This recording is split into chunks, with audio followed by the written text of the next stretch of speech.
My man Mashed, how the heck you doing, baby? What's up, my boy? How are you? Chilling, my man. Chilling. I'm excited for the podcast tonight, man. I think it's gonna be a good time. We got an absolutely fuego game to get to. But before we push any further, why don't you give these people an idea who you is if they don't already know for some reason? Let them know. Well, some of you might know me from Manic's Xbox Season 1 tournament. I was the winner for that, actually. And I'm also a small Twitch streamer at the moment. And I'm trying to grow my following and just kind of get my name out there, so. Let's go. My man Mash is an absolutely outstanding Mortal Kombat 11 player, and I appreciate you for being a part of that. Sir. I do. Big announcement since we're talking about Season of Mortal Kombat. Mm-hmm. Hold on, I'm building the anticipation. Give me a minute.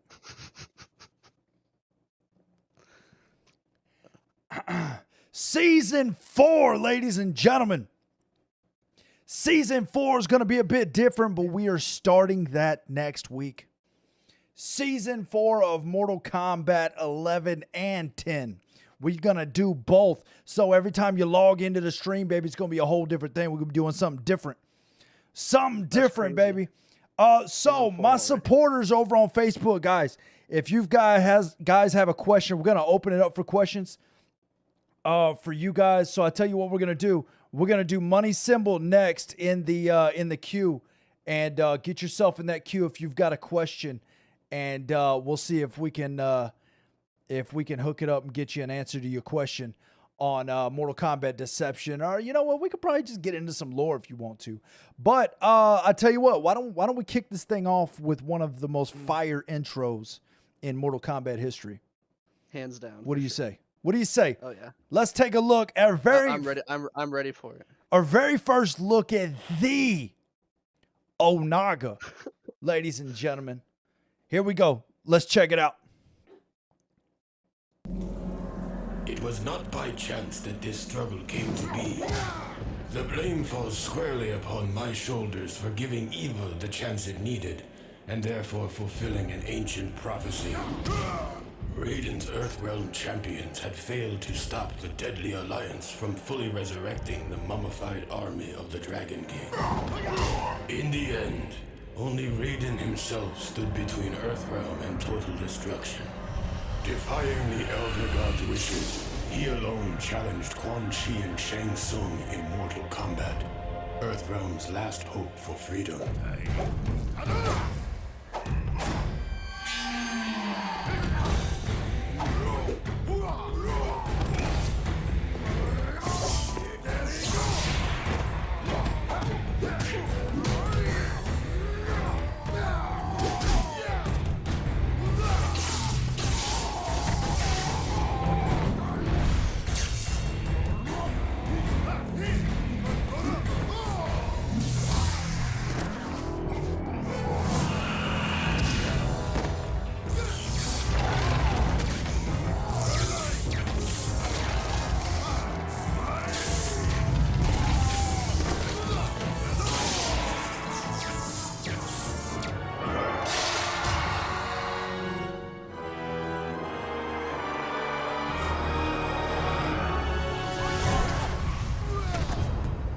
Raiden fought well against the two sorcerers, and it seemed as though victory was at hand.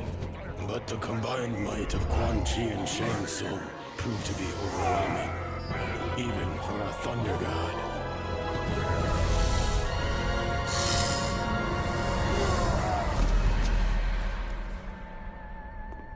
Raiden was defeated. The Deadly Alliance had won.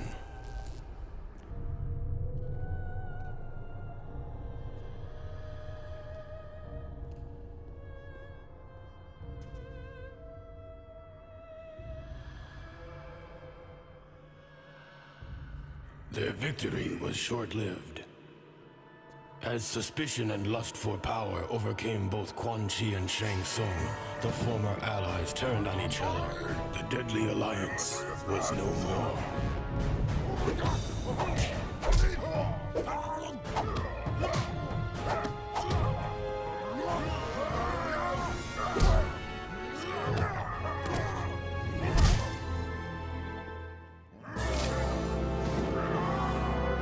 Quan Chi defeated Shang Tsung and reveled in his conquest.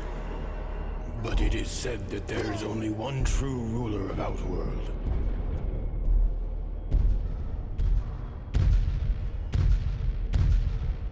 And that ruler had returned.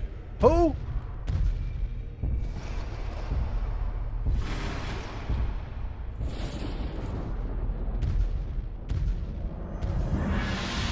Onaga, former Emperor of Outworld, the Dragon King. The prophecy had been fulfilled. The Dragon King had indeed returned to Outworld to reclaim his army and impose his dominance. Death awaited all who stood in his way.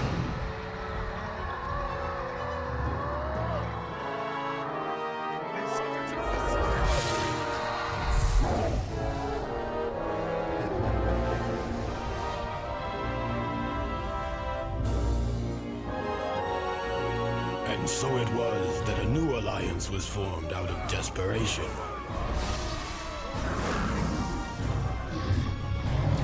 Sworn enemies joined forces to combat a greater threat. Raiden began to realize that even their combined might was not enough to defeat the Dragon King.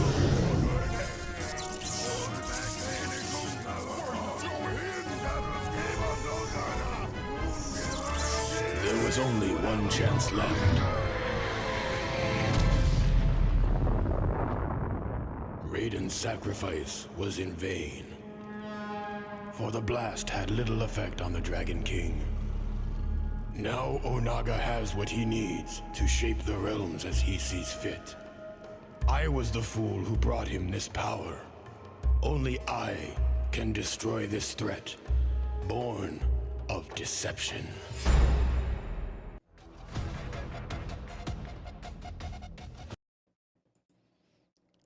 Let's go. Man, that intro to this was day good. gives me chills, baby. You know what I'm saying? The animation in it is still slick, in my opinion. Too. Well, that was a 4K remaster, so that's not fair. But But still. Oh, some great characters out of this game, though, man. Oh, yeah. Shujinko was a Fuego individual. Onaga was straight fire. Obviously, we all know how much I love Onaga. Well, and I thought they had really good new playable characters in the game as well. There was You a know, lot. lot of people don't like. I know Cobra gets shit on a lot Ass. in the game. Yeah, because he's just the kin. Mortal He's Kombat. booty. He's Ken, yeah. Yeah. But no, I definitely liked Havoc and Hotaru for sure as the new playable characters in the game. Raiden tried to say ta ta ta ta ta Thunderkav woohoo, man. And die in vain. Yeah, it's funny because in they're not really I'm not sure they're very clear about what happens to Raiden after this. But this is actually where Dark Raiden originates. So Raiden blows himself up, and I definitely. Okay, so yeah, I definitely had something on there about this, but go ahead. Let me look for it real quick. yeah. So when Raiden reassembles or recoagulates or whatever the hell he did, whenever he comes back together, I guess his chi, his spirit was tainted by Onaga being present when he blew the hell out of himself. So that's kind of where we get Dark Raiden to begin with, and then they kind of retconned it and changed it a little bit in the new timeline, which they kind of did with everything.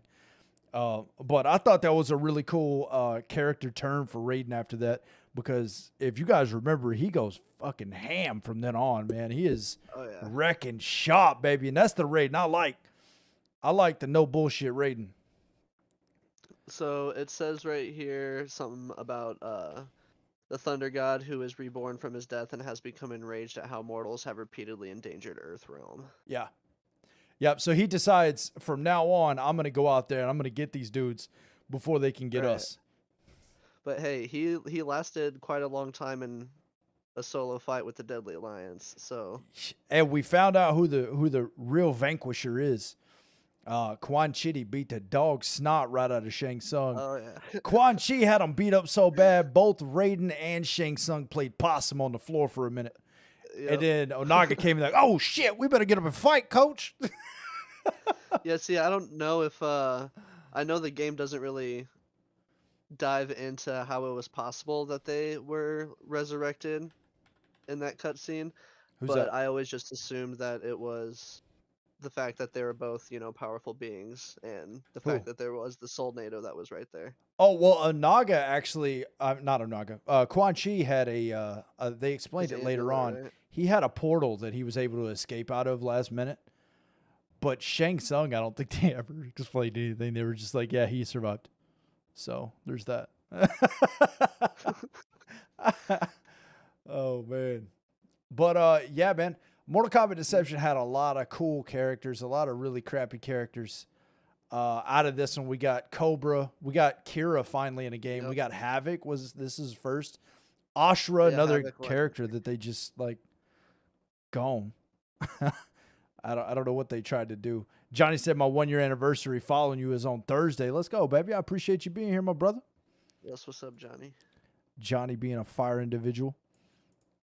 Yeah, Oh. Ashra. I didn't really mind Ashra all that much. She was a decent character in Conquest mode, and She was she different. had the Chris as a weapon. I like the Chris in my opinion, but I think she got a lot of flack because she kind of looked like a female version of Raiden.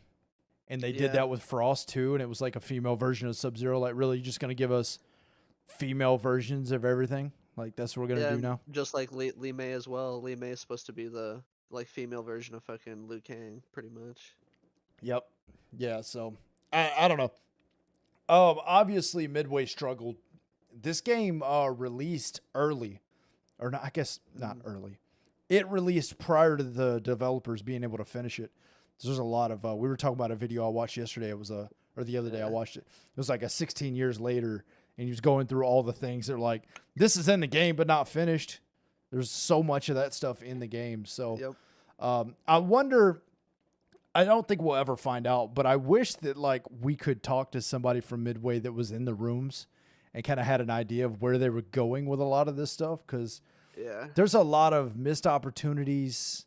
What look like shortcuts, it may not have been shortcuts. They may have just been, they ran out of time, which happened at Midway so much, where they had to rush a game to completion to get it out of there. It was like grandma's boy in there.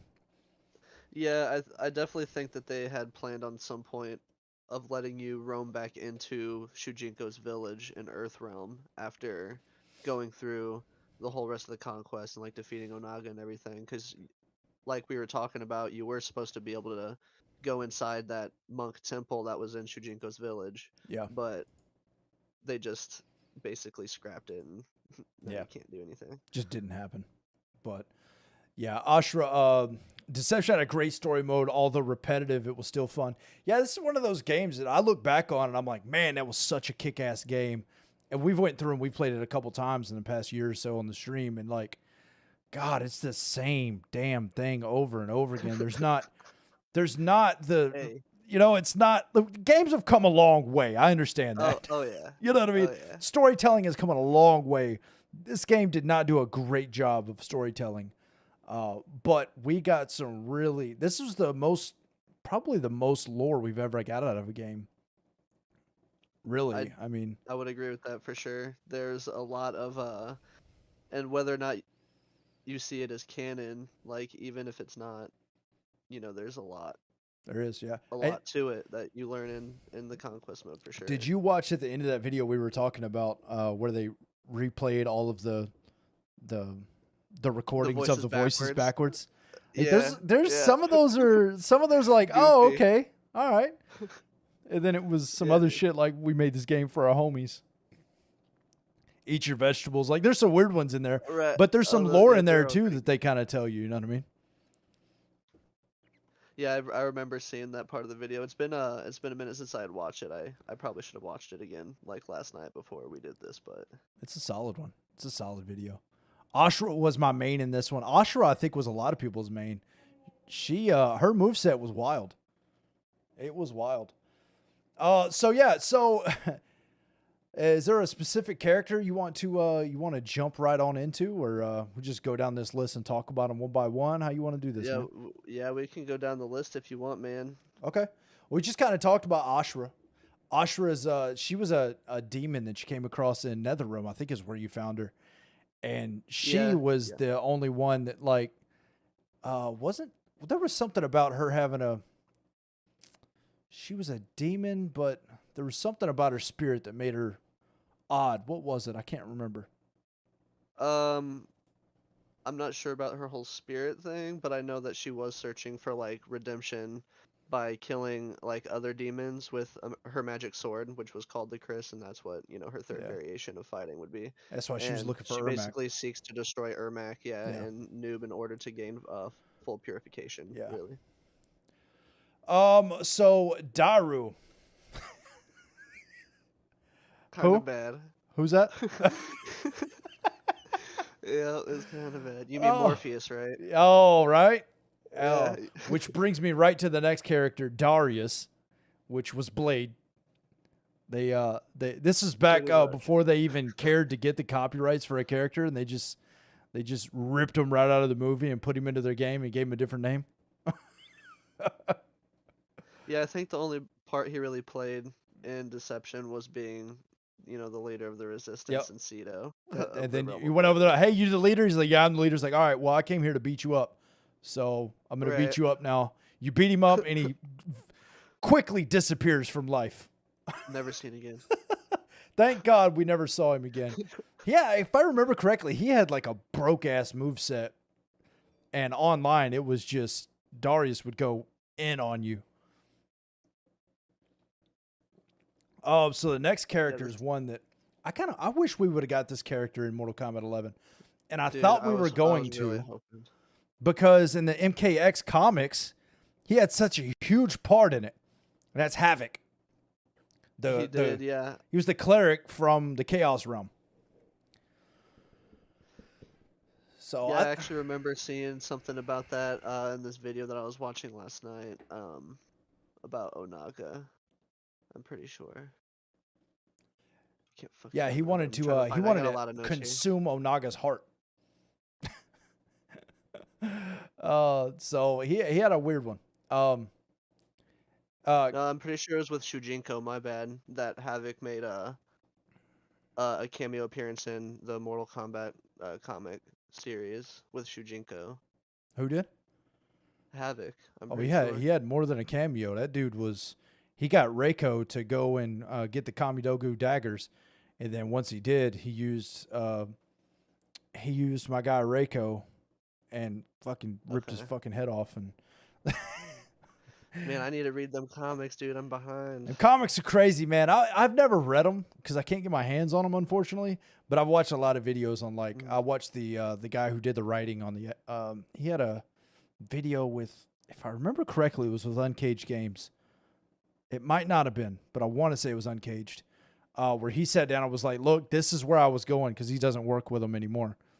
They let him go because they canceled the comic. But he was talking about, look, this is where we were going with the comics. And he laid it out.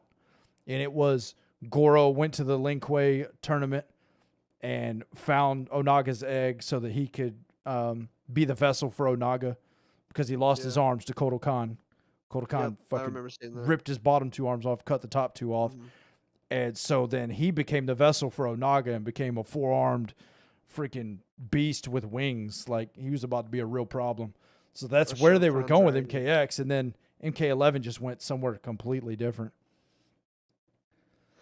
Yeah, what you were talking about with Havoc in the comics, I know in that timeline, Shujinko was in China guarding the Chaos Realm Kamidogu, and at some point, when he comes into contact with Havoc, Havoc corrupts Shujinko and the other monks of the temple. Mm. And Havoc was basically using him as a pawn, and they had made an arrangement to meet with Hanzo and Takeda, actually. And Hanzo had actually recognized Havoc, but Shujinko was able to basically convince him that it was just one of the monks at the temple, and they eventually split off into groups and made a surprise attack on both of them, and Shujinko was easily able to overpower Takeda, being super young at the time, and basically forced, Takeda to sit there and watch Havoc beat Hanzo to death. It's crazy. Shujinko is actually, I don't know if you knew this, Chinese for gullible. I did not. It's because that's not true. I made it up. Ha! Got him! Oh my god, fuck you, gay. Fuck you. Got him! Johnny said, I'm pretty sure I got some of them comics somewhere in my attic. Let's go, baby. For that. Oh, I am Tony. What up, baby? How you feeling, baby? I still have some of the books that use the character backstories and moves when they came out. I still remember Ultimate Mortal Kombat 3 book. Yeah, them books used to be fire, man. I used to love those things. I would read those like journals. It's crazy. I was such a nerd, man. Your boy's a nerd, coach. So then we had Hataru, another character that's super fucking forgettable. He is forgettable, but he was, dude, like I said, he was one of my favorite new characters from the game, hands down. You might be the first person I've ever heard say they like that. Dude, I love Hotaru, and other than Havoc, I would have loved to see Hotaru be in Mortal Kombat 11 for sure. With the flags, like you get the flags. Like, Yeah, it was who the the fuck whole fights like, with flags the on whole their back? samurai look, It was Come the on. samurai look. Nobody fights with flags on their back. It's ridiculous. Take it off. Come on, Jesus. His alternate skin they did. God, I don't like him. I hate his face. So then we got Kira. Finally, we got Kira in a game. And then I don't remember much about Kira though. I don't know. What? Besides her being part of the Black Dragon. Yeah, wasn't there like some retconning that happened too? She was one of first Cabal's recruits of the new Black Dragon. She's an anarchist, has a courageous personality. Yeah, her wiki is about 200 freaking words. That's how rough that is. Like, just not very fleshed out. The special moves and fighting styles that she uses in Deception was taken directly from Kano and Sonya's appearance in Mortal Kombat Deadly Alliance. Yeah. So then we had Cobra. Horrible. I will agree with that for sure. It's pretty bad. Yeah, I don't know. I don't get it. Then we got Onaga. So was actually reincarnated from Reptile in this game. So the end of Deadly Alliance, I believe it was Reptile's ending, where he was searching for Natara and Cyrex because Natara said she knew some shit, and so Reptile was on a mission. Ended up getting caught up with Natara because she had the blade from his people trying to like get him to do this or that, which delayed him from telling Shao Kahn of the Deadly Alliance because he knew about it. He was going to tell Shao Kahn, but then the Deadly Alliance got in there and killed Shao Kahn's clone before he could get back and warn him. So then he went back, was like, all right, I'm going to go kill these two now. And when he got there, they were gone, and Onaga's egg hatched and went out right up into his ass. And so he actually became Onaga. That's crazy, man. I know they were supposed to make Onaga have a comeback in the Mortal Kombat 10 comic series. Because like you said, Goro had gotten his arms, ripped off by Kotal Khan, and he would seek out a solution in forming an alliance with like the Red Dragon Crime Syndicate. And you see in the new series that Goro was supposed to become the new vessel for Onaga. Yep. To return and shit. I don't know. I've went back and forth on how I feel about which way I hope they go with this. I don't see them going the Goro route anymore. I honestly think the way to go would be to bring back more of the clans that we've got. So you've got the Shira Ryu, you've got the Lin Kuei, and you even had some Black Dragon.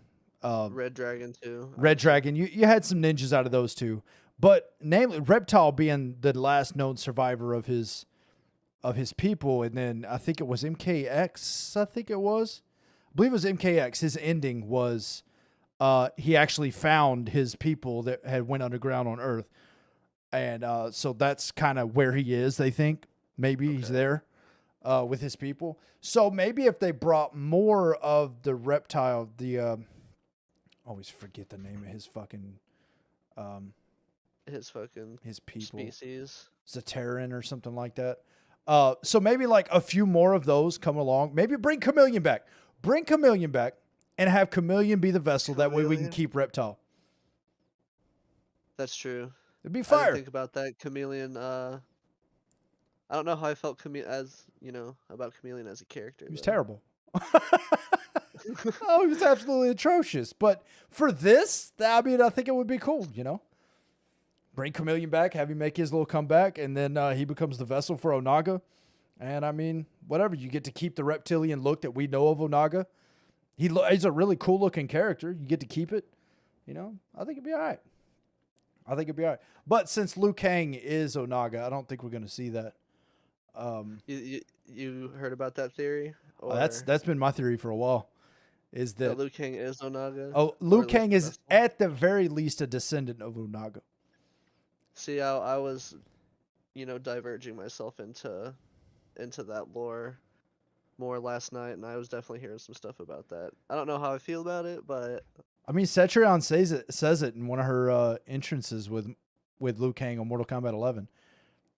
She says, "You have the fire of Onaga," and Liu Kang said, "I am not in any relation with Onaga." And she said, "Mortals always think they have it figured out," or something of that effect. yeah, but you It's always out there. have to.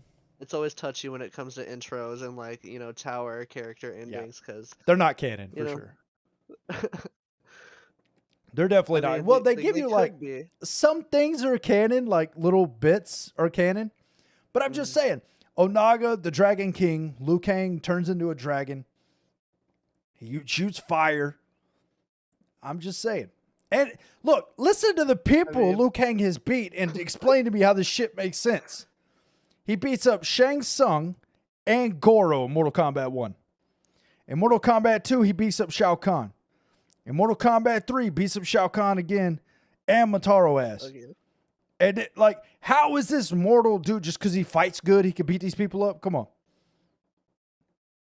Yeah, wasn't it supposed to be the whole thing of like him unlocking his powers of like being able to use fire and shit like that? Though? Yeah, I mean, if you were going to try to make a comeback underneath the god's nose, underneath Raiden's nose, because, I mean, let's be honest, Raiden is one, I mean, I can't think of a more powerful god than Raiden. I mean, other than the Elder Gods, but they're a different level. Yeah, You have besides the Elder Gods, then you have the gods in each of the realms. Raiden was hands down the most badass one on the planet, in all the realms.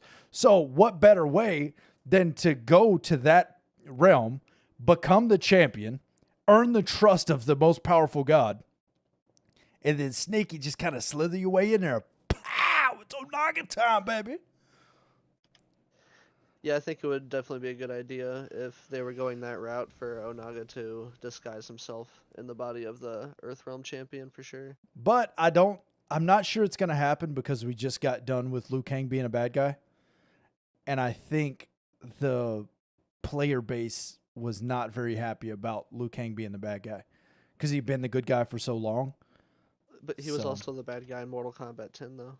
That's what I'm saying. He was all of Mortal Kombat 10 and half, I think, the better part of 11, right? Yeah, most of Mortal Kombat 11 he was. Was it Aftermath that he cleaned up, or was it before Aftermath? I can't remember. But yeah, we're getting off on a tangent. This happens. It happens 100 times when we're talking about these things. Charles said, "I love chess combat and deception. I wish they just adjust the rules and settings menu. I still love it." Yeah, that whole the go-kart thing and the chess thing, it was different. The go-kart was Armageddon, right? Was it? I think yeah, you're right. They had Yeah, you're right. Puzzle combat That's and right. chess combat. Because they had the big heads. That's right. Yep. That's right. But What dude, if chess combat Onaga was comes back amazing. and Shang goes back to fighting for Earthrealm to defeat Onaga? Ooh. What if Shang Tsung sticks around? New timeline. We're going to run off in these tangents about 30 times tonight. What if Liu Kang resets the timeline and makes it so that Shang Tsung is not kicked out of the Mortal Kombat tournament when he's fighting for Earthrealm? There's no Shao Kahn to teach him the soul magic. So Shang Tsung just stays on the Earthrealm side and never becomes the cunning disciple of hatred that he is. Maybe. I definitely don't think he'd be as powerful. For sure. Absolutely not. No, he'd have to come up with something else. I mean, shit, he got bodied pretty quickly by Quan Chi, even though he was dealing with the dark arts, you know? Well, Quan Chi has got Shinnok's amulet, so that dude is, you know what I mean? He's OP as shit. You know. You're right. Yeah. You know what I mean? No so life protected. yeah, man. So I mean, I think something would have to happen with Shang Tsung's character for him to be able to do that, because Shang Tsung is a motherfucker, boy. That dude stays one step ahead. Chess moves, not checkers. And he got beat by Liu Kang this time, more ways than one. But right on. You're right though. Raiden was God, so he's definitely fire. That sentence is making my brain hurt real bad. Right on. I'm trying to. Right on, comma. You're right though, Raiden. Okay, that's what happened. So my man got with the autocorrect, just put an extra period in there for no reason. I'm reading it like two separate sentences. My bad. What up, Nick? My guy, Manic. What up, baby? How you feeling? Yeah, Raiden was a god, so he's definitely Raiden's a bad dude. Raiden's a weird character, man. He does that weird thing where he doesn't want to do anything unless the elder gods say okay. He's like that. You ever work with somebody that just like refuses to make a decision until the boss tells them it's okay?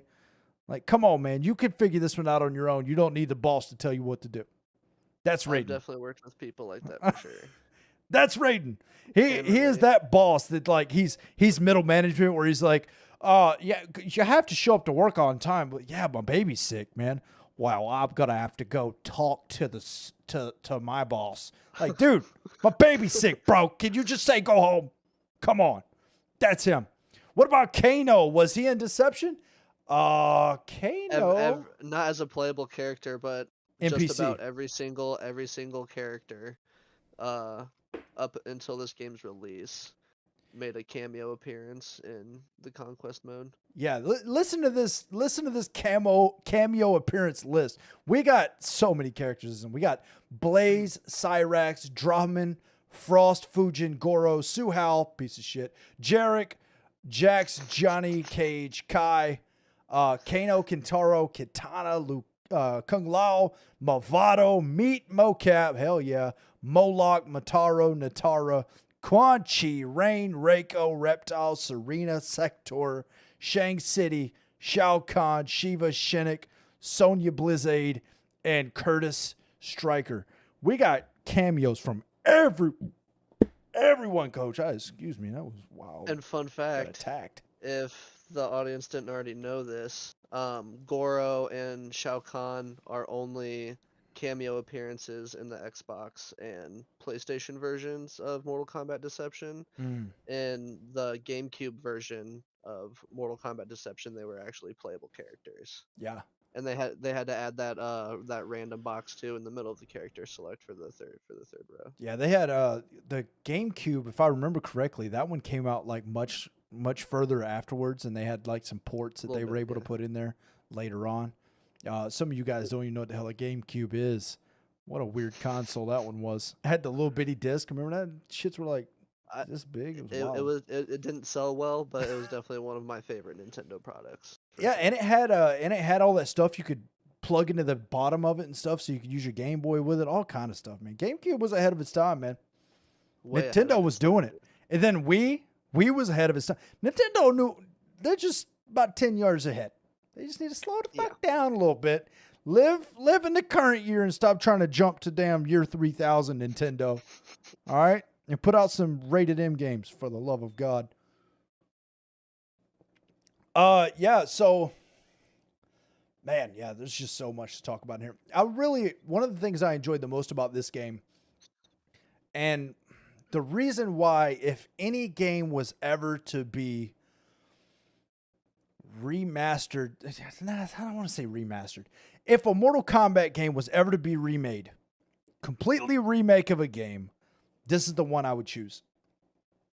Because if you took the amount of lore that is in this game and effectively told this story and allowed the open world aspect of this game today, we could have so much. So much. I would buy Mortal Kombat Deception Rehash No copyright on that. Y'all could use it NRS if you want to. Mortal Kombat Deception rehash. You put a hashtag in there, with a hashtag, it'll sell. Let's go. I don't want anything from that. Just sell the game, baby. And then come out with a DLC. You do Earth Realm first. I will buy every fucking realm you put out until you start making. They know that other people will too. Yeah, I would buy the shit out of that.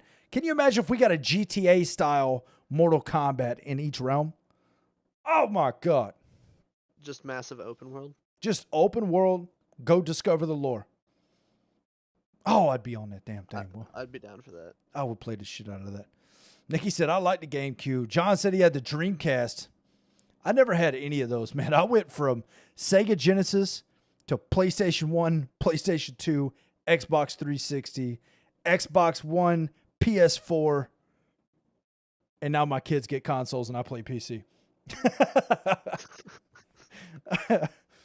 My first console was the Nintendo.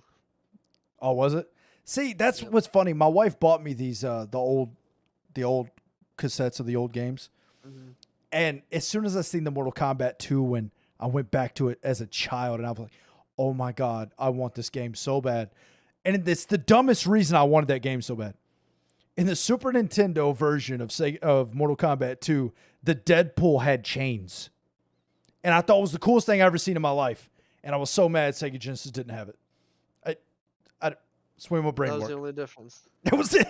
There was more differences than that, but that's the one that stuck out in my mind. When I see somebody playing on Deadpool, I'm like, man, I wish I had a Super Nintendo so I could see the chains. It's dumb. Oh, man. But hey, I guess that's why I like GameCube Deception more than the other two consoles. So yeah, 2 more playable characters, you know? Yeah. Yeah, I had never played it. Besides for Mortal Kombat Unchained, I'm pretty sure Unchained, they brought in like Jax and Katana and Blaze. Yep. Yeah, there was a bunch of characters, man. Unchained. What was it? Was that PSP? It was a PSP port, and I'm pretty sure it was not Vita. Vita was way after that, wasn't it? Yeah, Vita was a bit further than that. It was also garbage. Yeah, man. I wish we could have got a little bit more looking back. I mean, this was when I feel like Mortal Kombat started taking a real turn, where they started really trying to tell you the story. They still constantly retcon stuff. They still do it today, but yeah, they were really trying. And then after this, we got Armageddon, which was the biggest taking a poop I've ever seen. I mean, they had a direction. I feel like they had a direction Midway did. They wanted to go, and they just couldn't do it. I don't know why, but they just couldn't. And then they collapsed not long after that, unfortunately. Yeah, I think the best thing to come out of Armageddon was the full character roster. That's about it. And, I mean, the Conquest mode was legit, It was too. fun. It was fun. I'll give it that. It was a whole new story. You know, it was completely different than we had ever seen from anything else. You know, we really got to dig into Adenia a little bit more. And I feel like they could have probably come out with a game like that for each of the realms. You know what I mean? But, yeah, I don't know, man. That would be a lot of games to say do it for every realm. Then you could have, you know, the champion for that realm, how they got there and all that. But I feel like that'd probably be a better Netflix series than a video game series to me, honestly. I would definitely choose Netflix to do it over anything else. Yeah. Because they're good at doing adaptations for certain things, like The Witcher so far, video game to a TV series. Yeah. For example. I haven't watched that one yet. I've heard it's good, Witcher's but I haven't good. watched it. Said I grinded so hard at Deception that I wouldn't sell my PS2 for $1,000. Man, this game, Mortal Kombat has always been a grindy game. People complain about the grind in Mortal Kombat 11. This game had a grind that not only took a long time, it's been proven now that it was impossible, damn near, without cheat codes and stuff, to grind to the very end of this game. To get every chest, every tombstone, every ending, just get all of it. Like, oh my God, man. And how would you ever know you got it all, honestly? Like, because there's no counters or anything. Well, especially at the time of like when the game came out, there was really no way of knowing if you had gotten every single piece of content inside the game. Yeah, you feel like you got it all, Oh. and then freaking George at school is like, "Did you get this?" Like, what the fuck? I didn't know that was a thing. Well, you got to go to E3 in Earthrealm, sir. That's how you get it, and you got to do it at 10 o'clock p.m. on the 4th day of the month. Literally, Oh, that's what I God. was just about to say. You got to sit down in this Indian-style pose and and then accidentally miss it. And you're like, damn it! I got to sit here for 2 more months. God, dog, boy. So good. Yeah, these games, man, a lot of cool stuff. I wonder, yeah, we would be here all day if we tried to watch all of the. My initial plan was to like bring it up and like watch all the cutscenes, and then I sat down yesterday and I pulled the video up and I'm watching it. I'm like, how long is this video? 2 God, hours. no, ain't no way we got time for that. Yeah. So much in this game, man. So much. Especially if you're going for just like even just the main missions for the cutscenes. Yeah. It's ridiculous. Like the conquest mode is like it could be done quickly, you know, if you don't do the side quests and all the other cool exploring and like for the chests and everything. But Yeah. That's where all the cool shit is, though. oh yeah. Oh, it said, yeah, between Deadly Alliance, Deception, Armageddon, my memory stick was priceless. God, remember them damn memory cards? God, oh boy. It is so funny how far we've come in video games. We went from that damn memory card. We used to have a little thing, had everybody's memory card and it had your initials on it.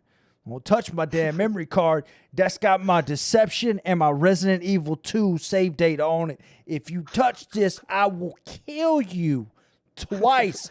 I will kill you, bring you back, kill you again. Do not touch my memory card. That stuff was gold. Stephen Harris, Manic Red, you fantastic, dude. No, baby, you fantastic. How you doing, baby? Boy, if you're doing how you look, baby, you doing good. You doing real good, baby. How you been? Oh, man. Yeah, so did they implement in Deception for the fighting mechanics that they did from Deadly Alliance to where like certain characters would be able to impale the other character with their weapon? I wish they would have. I really like that. I did as well. Honestly, I think that's something that they should put in the new games as well. I mean, don't I know how you want them balance to it. I want them to go back to being 3D. But Oh! I'm pretty sure Where I'm the is only the end person stream that button? wants that Nope. to happen. I'm ending this stream right now. I will not sit here and listen to this blasphemy. No, sir. I would love another 3D game, dude. I would love it. 3D MK was the worst. Oh. The But fact it that I could was be so throwing a good. full... The sidestepping. Yeah, that's what I was about to say. I could be whooping the shit out of you. You just step to the right, and now I'm doing a full Wichita combo, and you just like reach back, hit me in the back of the head. God, and the computer was so good. It just... Whoop. Remember you used to make that stupid sound? Shoo. Shoo. You knew your ass was kicked me on. Shoo. Your ass is whooped. Oh, God. God, that guy out of there. I said They I knew every time you're might. gonna grab him. Might be a blue return soon. Uh-oh. Yeah, Steven, I was actually, after we had our discussion, I started streaming to Twitch, and I quit because they kept ending my stream because my stream is too good a quality, and it was freaking them out. Twitch is not used to all that good shit. You know what I mean? Like, nah, you can't be sending that much fuego this way. We're going to shut this down. And they kept shutting me off, so I don't stream over there no more. Yeah, Twitch is iffy sometimes, not gonna lie. Yeah, iffy, I feel like would be an understatement. Yeah, I just can't see taking my bit rate down to half of what it is right now just to appease the platform and to stream in 30 frames a second. Like, why would I do that? Why would I do 30 frames a second? No! I will not return. Said, dude, your room has come so far, bro. I'm digging it. Yeah, man. It's a whole new... This is what the third studio we've been in. And John Madden passed away. Shut your mouth, Dave. Are you serious? I've just got a John message. Madden, like the NFL John Madden, right? I've just got a message. I've been asked to request the identification of your haircut, sir. That wouldn't be a mullet, would it? No, it's an undercut. I just have it in a ponytail. Oh, okay. See, undercut. See, I was getting messages. They were messaging Manic Redheads. They message you, boy. They say, "Hey, you got this dude on with a mullet?" I was like, no, man, you got no mullet on. Why y'all trying to sit here flame me to red like that? Why are you trying to flame? I'm gonna ask him. It's okay, y'all can stay anonymous for that one. He likes 3D MK, so it would make sense that he has a mullet. I wouldn't have questioned it. Hey, come on now. Oh, I just haven't got my hair cut in a while, so my sides are getting pretty long. So what's your bit rate at? Mine's at 6. I stream at 9,000 kilobits. 9,000 bits is what I stream at. The 1,000. He was 85. Damn, John Madden, that's tough, baby. He hasn't been retired that long, man. John Madden's a legend, bro. A legend. Yeah, man. So let's see. So let's get into Shujinko a little bit, because this is a character that I really like Shujinko. I think he's a different character. I feel like he was underwhelming in this game. Like they weren't able to make him as good as he was in my head. I don't know if that's just how I feel about it, but I feel like Shujinko could make a triumphant return in Mortal Kombat 12, and I hope he does. Do you think they would keep it to where he would basically have the same type of kind of like abilities that he had in Deception from training with other warriors? I think Shujinko was a good look behind the curtain at what it would be like to have a create your own character in Mortal Kombat. Okay. I thought that's kind of what they were doing with him.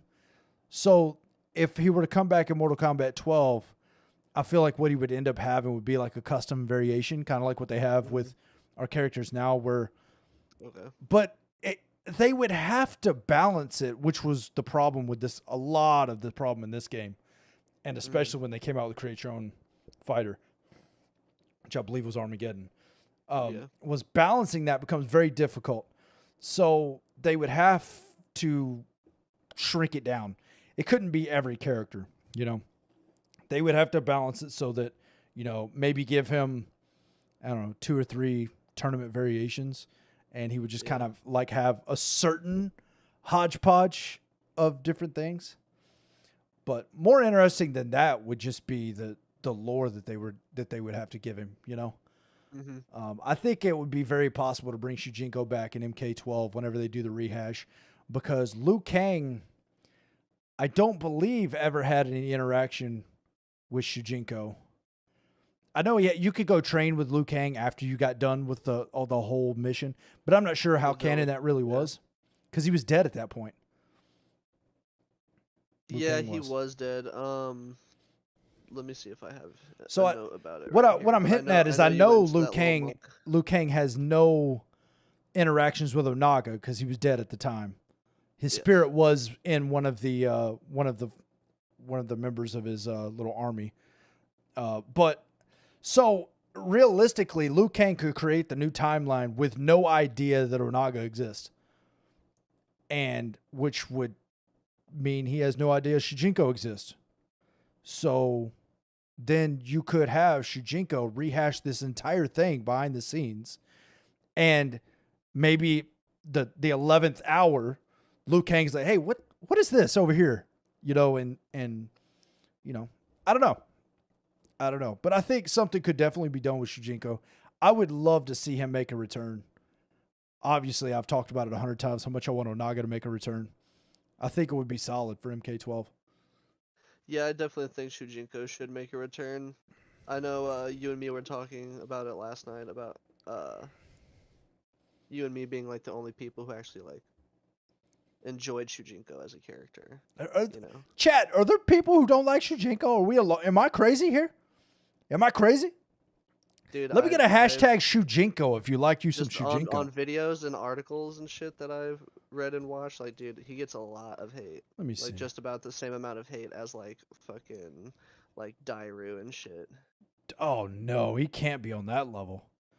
No way. It's not Suhao level, but it's definitely around, like, Dairu Hotaru level. I'm gonna put a poll up on the Facebook side right now. He goes, I don't even know who that is.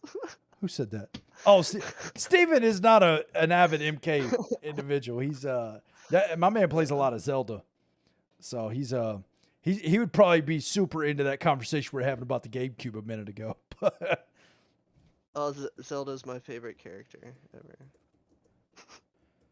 Zelda, you don't even get to play as Zelda. How would that be your favorite character, sir? I know. I'm just seeing how many people in the chat I can. Oh, trigger.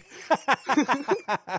We gotta shut up for a minute, Manic. I'm trying to troll. Y'all let me know what y'all think about Shujinko, man. Y'all let me know. Hell yeah, he was fire. Yeah, I think Shujinko, this was one of the first games I can recall, and I said this when I was streaming with Nerf Rossi too, that I can remember getting to the end of a game and being like, what? Are you serious? This whole game I've been doing that? Which is funny because when you watch that intro, right, I must have never watched the damn intro. Because at the end of the intro, it tells you very clearly that Shujinko is the one who did it all. So you should have known, but apparently I didn't watch that as a kid, or I was just dumb. Could have been that too. I don't know. Yeah, and that's where, it's super obvious that that's where the title of the game comes from. You know, Mortal Kombat Deception, and it was Shujinko being fucking deceived throughout basically his whole entire life, and that's where, he talks about, like, it goes in depth a little bit about him being super guilty about, basically bringing on the end of times, and that he was deceived his whole life, because he was trying to be the best person he could be, and the whole time he was actually helping the fucking evil side. What's crazy is it got so far. He literally got all the Kamidogu together. The Elder Gods at some point figured out what was going on because they sent that fucking monster guy in, and then they sent Hanzo in. So at some point they knew what was going on, and every time they sent somebody to the Nexus, Shujinko just happened to damn be there. Why didn't they go there when he wasn't there and take damn Kamidogu's back? I thought they would have just had to wait till he had all 6 of them together, so they could just be a swift take all of them. That shit worked. I mean, really well. Onaga did that anyway. Yeah, but yeah, and he went in and he got all of them, and then he needed the amulet, which is kind of funny that he even knew Quan Chi had the damn thing, because Shinnok didn't know that he had the real one. But Onaga figured that shit out. I don't really know how Onaga knew how he had the first place. Maybe just seen it on his dumb ass and was like, that's probably it. I know. Here, I actually do somewhere have some note about that real quick. So I felt bad for Shujinko. Could you imagine being an errand boy like that and getting completely screwed over? It was his whole damn life. Yeah, because that damn dude was dumb as shit. Like, come on, man. You should have known. You're a grown man. You should have known. I figured it out finally. The Southeast Texas education system had me confused the whole game, though. I didn't know. I didn't know the whole time. Let me see what this daggum thing. Look, it's 100% people say Shujinko's fired. 100% of my chat. See, I knew I had fired people in here. I knew I had fired people. You just got the right people in the chat, man. Look, these Manic redheads are right, baby. They're right. They know what they're doing. Now, what's your opinions on Bo Raicho as a character? Not for just Deception, just in general. Because Bo Raicho trained Shujinko, so he has a kind of big part in Mortal Kombat Deception.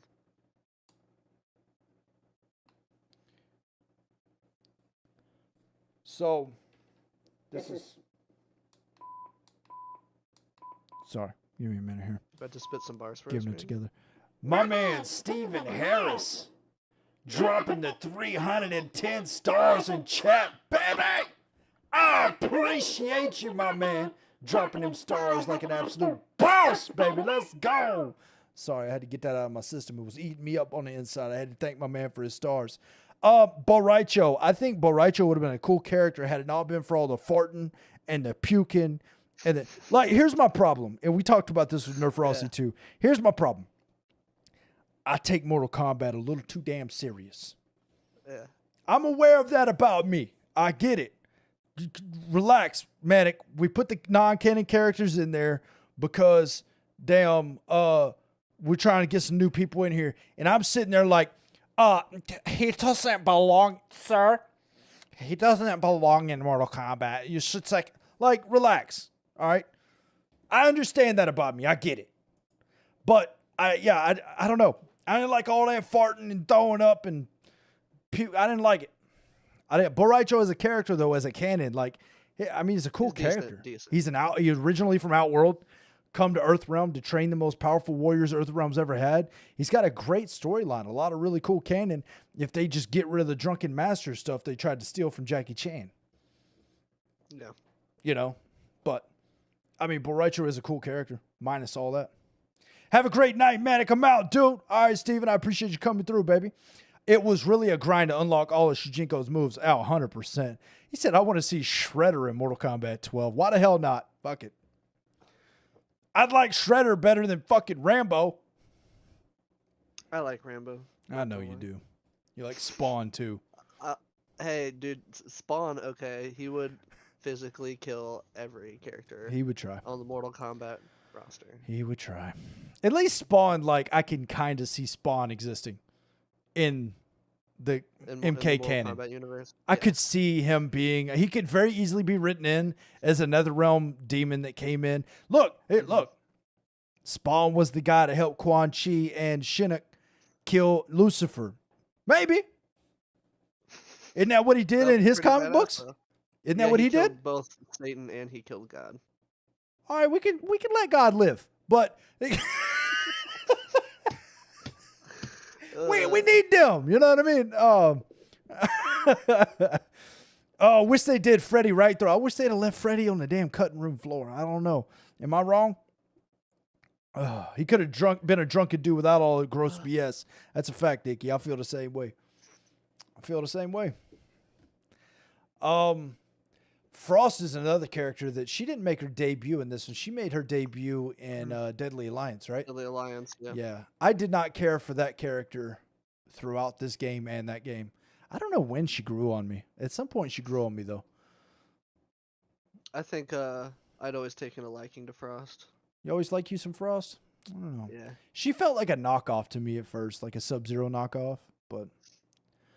but that's the only thing you can expect from another Lin Kuei, member. Well, yeah, but Sub-Zero had the ice because he was a cryomancer from Edenia. That wasn't something the Lin Kuei could teach you. That was something in his lineage. You know what I mean? So it was weird to me. Again, because I'm a damn nerd, and I'm like, actually, it wouldn't happen like that. There's not that much blood in a body, okay?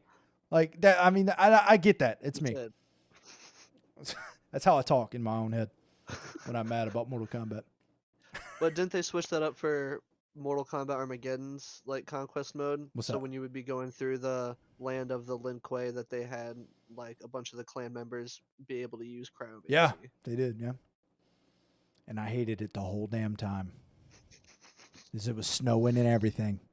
And the whole time it's snowing, I'm like, why is it snowing? And I said, well, Manic, you know what? I called myself Manic way before I became Manic Red. I said, Manic, yeah, what's up, man? They're in the fucking mountains, sir. It's snowing. There's ice everywhere because they're in the mountain. Maybe they're just throwing water buckets like in Mortal Kombat 95 movie, and it just looks like they're cryomancers. Maybe that, and it helped me sleep at night for a lot of years. So there's that. Fucking A. So let's see. We had Nightwolf in this game too. We love us some Nightwolf. Nightwolf's always been a good character. Kenshi's in this one. I like some Kenshi. I didn't like him at first, but I'm okay with him now. So we had punk ass Jade in this one too. She wasn't a punk ass yet though. She was okay. She was okay until Mortal Kombat 11. So we liked Jade back then. How'd y'all like Cyrex in Deception? Why he was really a non-character, really, wasn't he? He was an NPC, and I think the only time that he actually makes his cameo appearance in the Conquest mode is in the Netherrealm. There's a part of the Netherrealm that you go to that's on the edge of the map. With Natara, right? So, yeah, and he's talking to. It was actually Shiva. I'm pretty sure that he was talking to. I think you're right. It was Shiva. It was in an unaccessible area of the map. Yep. But I think that has to do, that intertwines with his Was it Shiva? Deadly Alliance. I don't think it tower was ending. Shiva. I think it was Natara. Let's Think? find out. Here, Let's find I out. was gonna say, let me look.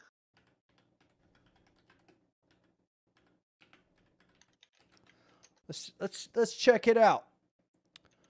Let's see. Mortal Kombat Deception. Let's see if Oh, it was Natara. You're right. My it bad. was. Damn, that boy memory is good sometimes. I can't remember what I have for breakfast, but I can remember that Cyrex was talking to Natara in a video game that came out in 2004. Right. Look, I can't explain to you the way this brain works. I've got shit locked away in there like the Toys R Us song and the giraffe's damn name. I got that kind of shit there, but I cannot tell you. Still too soon. Oh no, Still no, too it's soon. right on time. I used to work for Toys R Us, man. Shit broke my heart. Oh, Can't talk damn. about that. Ouch. When they closed? Yeah, we can't talk about that. Damn, son. I'll start crying on I stream. feel like I need to give you a hug, son. Come here. Let me give you a hug. Come here. Virtual hug. Oh man. Yeah, I've got some weird memories of Toys R Us. We'll leave that alone. Oh, story for another day. Yeah, back to the deception talk. Yeah, so let's see. What did you think about the idea of noob smoke? Okay, so that is actually one of the things I have on here that I was going to talk about. I personally enjoyed the fact that they kind of did a little switch up of, the duo characters. So instead of having the 3 different fighting styles, 2 being, the hand-to-hand combat, and then 3rd being the weapon, that you could just switch back and forth with just one singular fighting style between noob and smoke, dude. I loved it, to be honest. Wasn't there a rumor that was like the forgotten redheaded stepchild of a tag kind of a thing in this game, where it was going to be like a tag tournament where it was you would pick and it would be 2 characters like that in a tag team? I never heard anything about that. You never heard that one? Oh yeah. Yeah, so apparently, this is all rumor. This is not real. Who knows if this is true or not? That the idea was that they were going to have a tag version where you would pick your team, and the switch between the fighting styles would be the different characters. Yeah.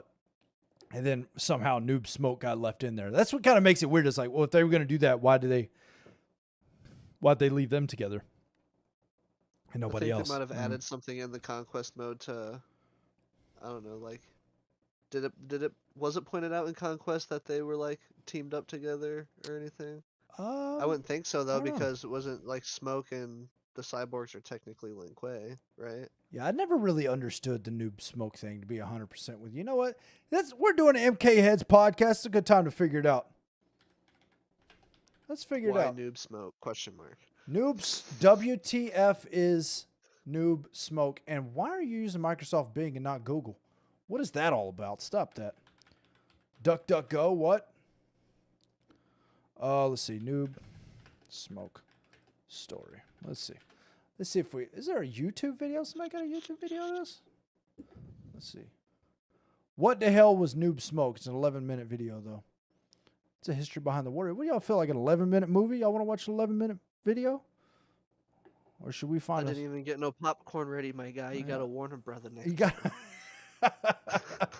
All right, let's see what we can find on the just to read about it. Let's see.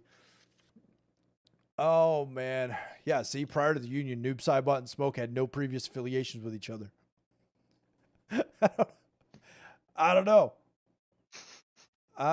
Just cause. We'll just go just cause. Yeah, I mean, there's a lot of just cause. All right, let's see.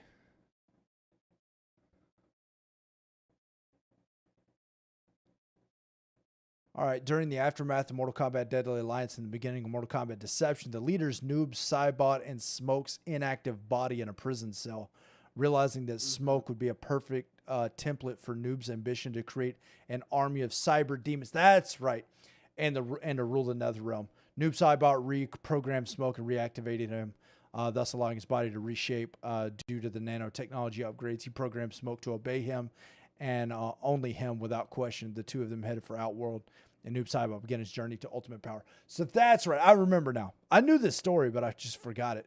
So yeah, whenever Smoke is beat the hell up, he somehow ends up in a prison cell in Netherrealm, and Noob Saibot, which is Bihan, has decided he's the leader of the Brotherhood of Shadow, and his idea is to use the nanotechnology that Lin Kuei created to create these robots for the Brotherhood of Shadow to be able to take over the Netherrealm. Forgot about that. I did know that story. Dadgummit. There's so much in the cranium for MK lore that I can't even remember all of it most of the time. Yeah, especially the dumb shit that I don't like. That's another thing I always hated was the Cyber Initiative. I was never a fan of it. Yeah, I was never a fan of the Cyber Initiative either. I mean, I get why they did it because they needed something. But it's weird because did they need something new in Mortal Kombat 3 at all? I would argue they did not. I think they needed the Sub-Zero thing.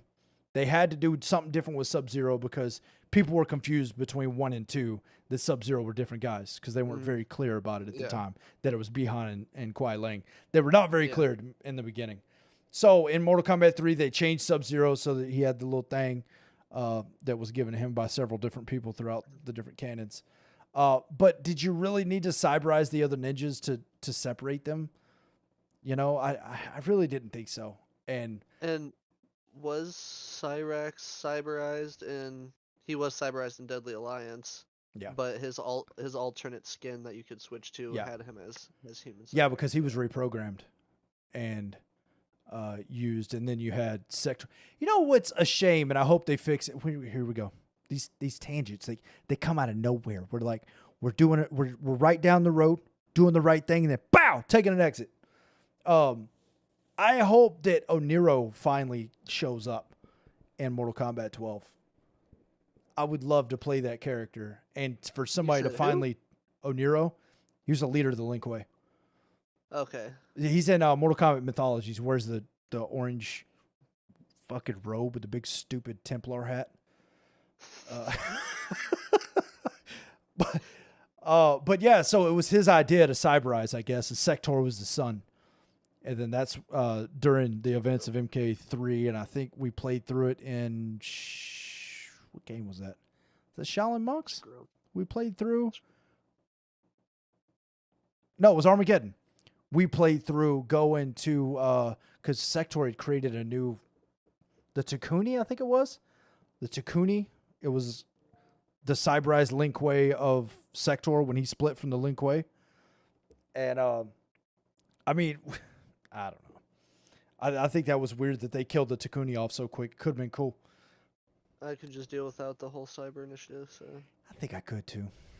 I really do think I could. Robert in your chat saying Shujinko is a horrible hero. Who said that? Shujinko's not a hero. That dude's an asshole and a dumbass, but a cool character. That's why his name in Chinese stands for gullible, right? He is a hero, right, though?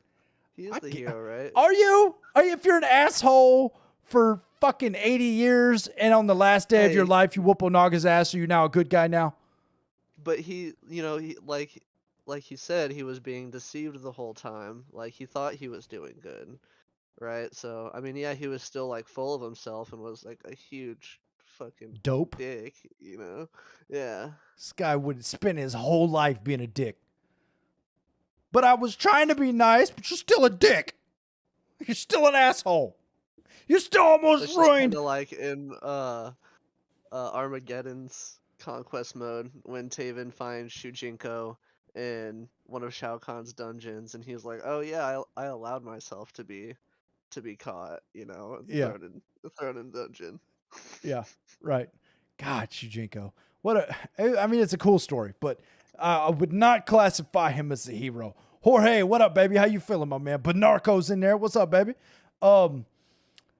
Yeah, I don't know. I don't know if I'm ready to classify Shujinko as a hero just yet.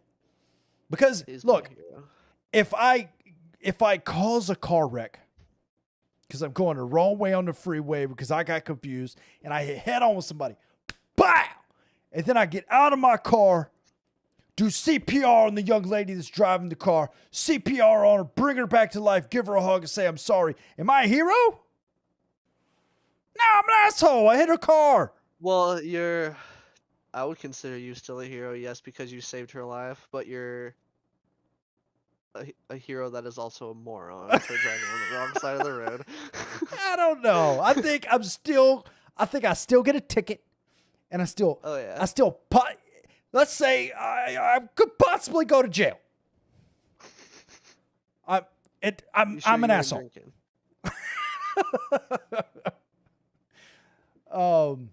Yeah, but I don't know. I like Shujinko. I think it was almost lame the way that they had him just like a hodgepodge of everybody's characters, but at the time I thought it was really cool. And like I said, in MK12 they could have custom variations where you could do that thing, where you could put different, maybe not the special moves, but maybe like I don't know how you do. I don't make games. That's something I was gonna ask you as well. Would you rather have MK still have a bunch of like different moves that you could choose from to make a custom variation of the character, or would you like to see them go back to the already custom fighting styles and then being able to use like say one of Scorpion's, katana, for example, as his third? I don't know. Or do we just style. retcon it all and give him his own thing? Just because, I mean, listen, they've done this with other characters. Reptile started in Mortal Kombat 1, and he had Sub-Zero's freeze and Scorpion's damn kunai. And they retconned that, and in Mortal Kombat 2, he had his own shit. So let's just do that with Shujinko. Let's create Shujinko's own thing. True. And yeah, that's what I would give love him to the see. Cole Young body armor. Don't fucking bring that up. I don't understand, guys. Why do my guests always got to bring this shit up? I don't understand it. We're having a good time. We're laughing. We're enjoying ourselves. Oh, I'm still fucking And laughing then- over here. Oh shit. Oh man. Let me use the. Oh, I can't fucking breathe. Yeah, God, use the uppercut, Dad. God, I swear, if we get him in Mortal Kombat 12, I will never fight anyone who picks the character. If I'm in Combat League, I will take the L to not fight you. I say mocap for DLC Mortal Kombat 12. I'm down. I honestly, really? I'm fucking down. I honestly think that instead of those bullshit skins they kept giving us, I would have really loved to have seen a meat and a mocap skin pack in Combat League or just a DLC. I would have purchased it immediately. I would have loved that. Back sorting stuff out in my training for my new job tomorrow. Let's go, Connor. Taking in big steps, baby. That's what we like. Come on. Congrats on the new job, baby. I hope it's everything you ever wanted it to be, baby. Yeah, I'm pretty sure mocap's appearance in Deception's Conquest, you see him in, I want to say Outworld, but you can correct me if I'm wrong. But I'm pretty sure it's Outworld. And I can't remember why, I don't know, but his initial dialogue if you were to walk up and say something to him. But I know if you punched him, any dialogue that he had afterwards, he would just scream, "Ouch, my balls." Yeah. Yep. Yeah, he would bend over. Ouch, my balls. Like, God, you're so weird. They did some weird stuff in these games back then, man. Oh, dude, I loved it. Oh, The cheese was real. It's so good, though. the cheese was certainly real. Yes, I don't know. If I were to pick characters out of this game that I hope make a return, certainly Shujinko, certainly Havoc, Onaga for 100%. Onaga's main boss, would you say NPC, or playable character? I'm good with the NPCs. Same. I really do miss there being characters you can't pick. Shao Kahn, Kintaro, Shang Tsung Goro, Mataro. Because here's the thing for me. What they like to do now is they like to come out with these games, and at the end of their lifespan, they release the characters and let you play them, which I'm cool with. I think that's cool too. But what they're missing is there's an opportunity here, because in Trilogy, you finally got to play these characters and you were stoked because you never got to play them before, you know? Mhm. And that's what I really would like Mortal Kombat 12 to kind of become. I would like it to become the Mortal Kombat trilogy of this generation. Put them all into a game, and you have an Armageddon-style video game where you've brought there's some type of big bad, which I choose Onaga or Liu Kang, and you bring the characters from all different time zones, all different timelines. It's the best of each of those characters. You bring them in, and from there, they all fight and do whatever needs to be done, whatever the big bad is they decide to use. Yeah. Fearless said, Yes, what yeah. headset is that guy using? I'm not sure of the exact model. My chat is of my very headset, interested but in you. It is it's a Corsair headset, Bluetooth. Well, what brand is that couch? What? What? Look, the people want to know. Hey, They hey. they want to recreate your room in there. They want your mullet, they want your headset, and they want the couch. Not the mullet. Oh my god. Oh, my god, that's man. too good. So been never forget been that. good to see Kentaro again. I'm always down to see Kentaro or Goro. I'm always down to see those two characters. I love those two characters. I wish they would figure out how to bring Motaro back too. I understand that it's a fearless. nightmare. It's a nightmare, and that's why we got that bastardized version of Motaro in God, which game was that? Was that Armageddon or was that I think that was Armageddon. Let's say it was gonna be any of them. Was that? He's kind of bad. He's kind of bad and all. Well, yeah, I don't know. He's a bad son of a bitch, man. That was one of the hardest sub bosses they ever had. He was rough. See, I'm cool with them putting the sub bosses into the game for playable characters if you were to beat them like in say whatever story mode or whatever, but the main boss themselves like Kronika, in Onaga for example, still having them be NPCs until maybe the next game would release and have them be a potential like DLC character since Yeah. you were not able to play them in Yeah. the game that they As first appeared in. an add-on to the next game. Yeah. Yeah, I'm good with that. I really do. I wish they would return to the sub boss era of Mortal Kombat. Hmm. I wish they would figure out how to balance the game without breakers, because breakers, people forget. Like, we look back on breakers. I play a lot of Mugen. Yeah. Fucking breakers suck. And like, breakaways are irritating because you can get punished for stuff that you had nothing to do with it. You got the guy did a breaker, and now you're getting your ass bopped because he sidestepped like we're in Mortal Kombat 3 or Mortal Kombat 3D. You know what I mean? Like, it wasn't my fault, and now I'm getting mollywopped, and I don't understand what I did wrong to deserve this ass whooping that I got. See, would you prefer though the breaker system over the current getaway system of Mortal Kombat 11? I don't know. Yes and no. It's hard. I think that if instead of on a timeline, like right now it's all on a timer, Hmm. I almost wish it was an aggressor bar. You would have to actually attack or defend. Like, you would have to attack to get the offensive bar and defend to get the defensive bar. That's kind of how I wish it was. Like, you had to earn it instead of, because what you have now is people sit on the other side of the screen and just wait on the timer. Right. And if you're playing a character who can't close that distance very Zoning and well, shit. yeah, they're sitting over there zoning, building their bar, and they're not doing anything. You know Yeah. what I mean? Have it where it builds based on you doing melee combat. I don't know.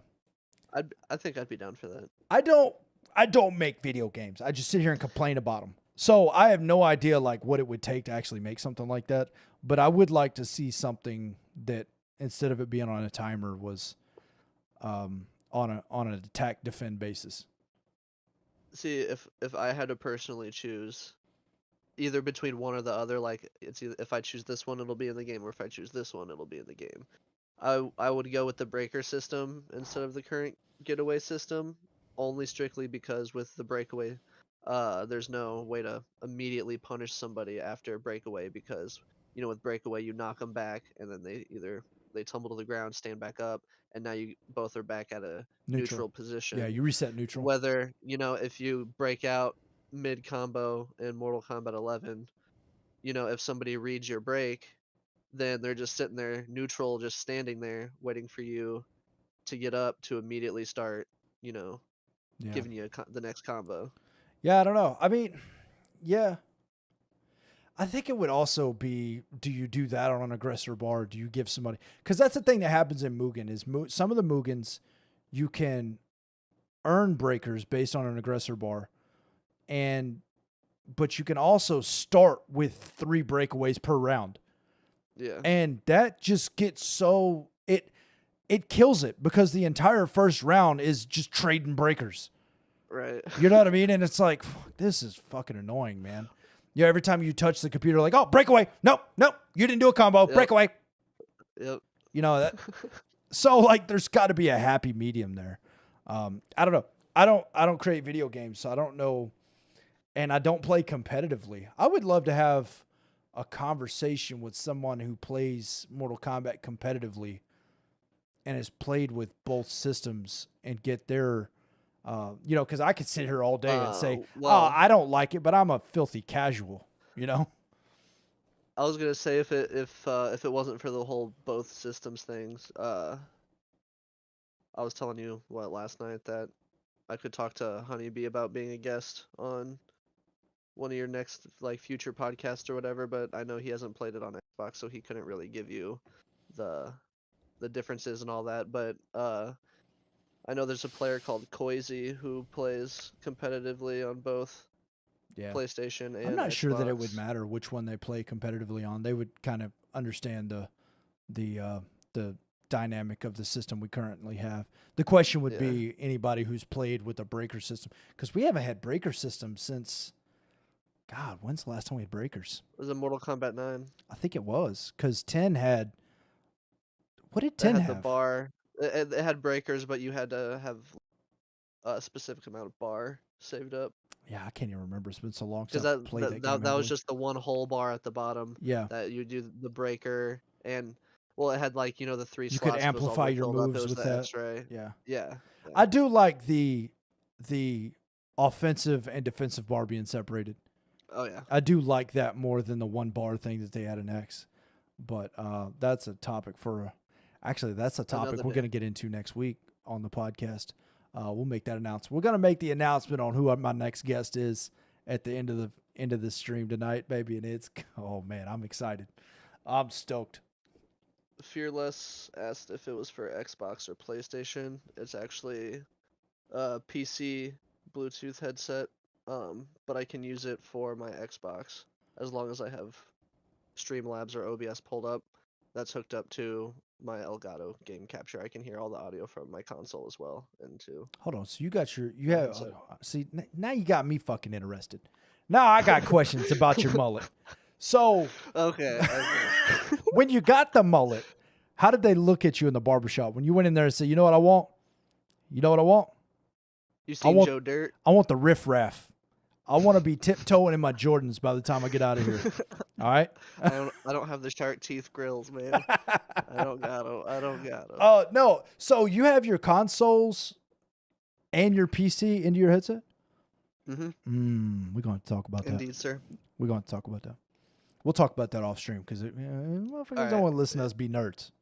Because I get kind of frustrated with my current audio setup. That's a conversation for another conversation, though. So yeah, before we got off on that fucking mullet tangent, yet again, it's when you see a mullet, it tends to dominate the conversation. It happens. Or a would-be mullet. That's what everybody thought it was. My daughter's boyfriend has a mullet. It's fucking disgusting. It's the worst. He went from a Bieber cut to a mullet. Oh, okay. Conversation for another day. Yeah. Well, let's move on. So, I really wish we would have gotten Havoc in MK11 too, because I think he would have had a really cool moveset.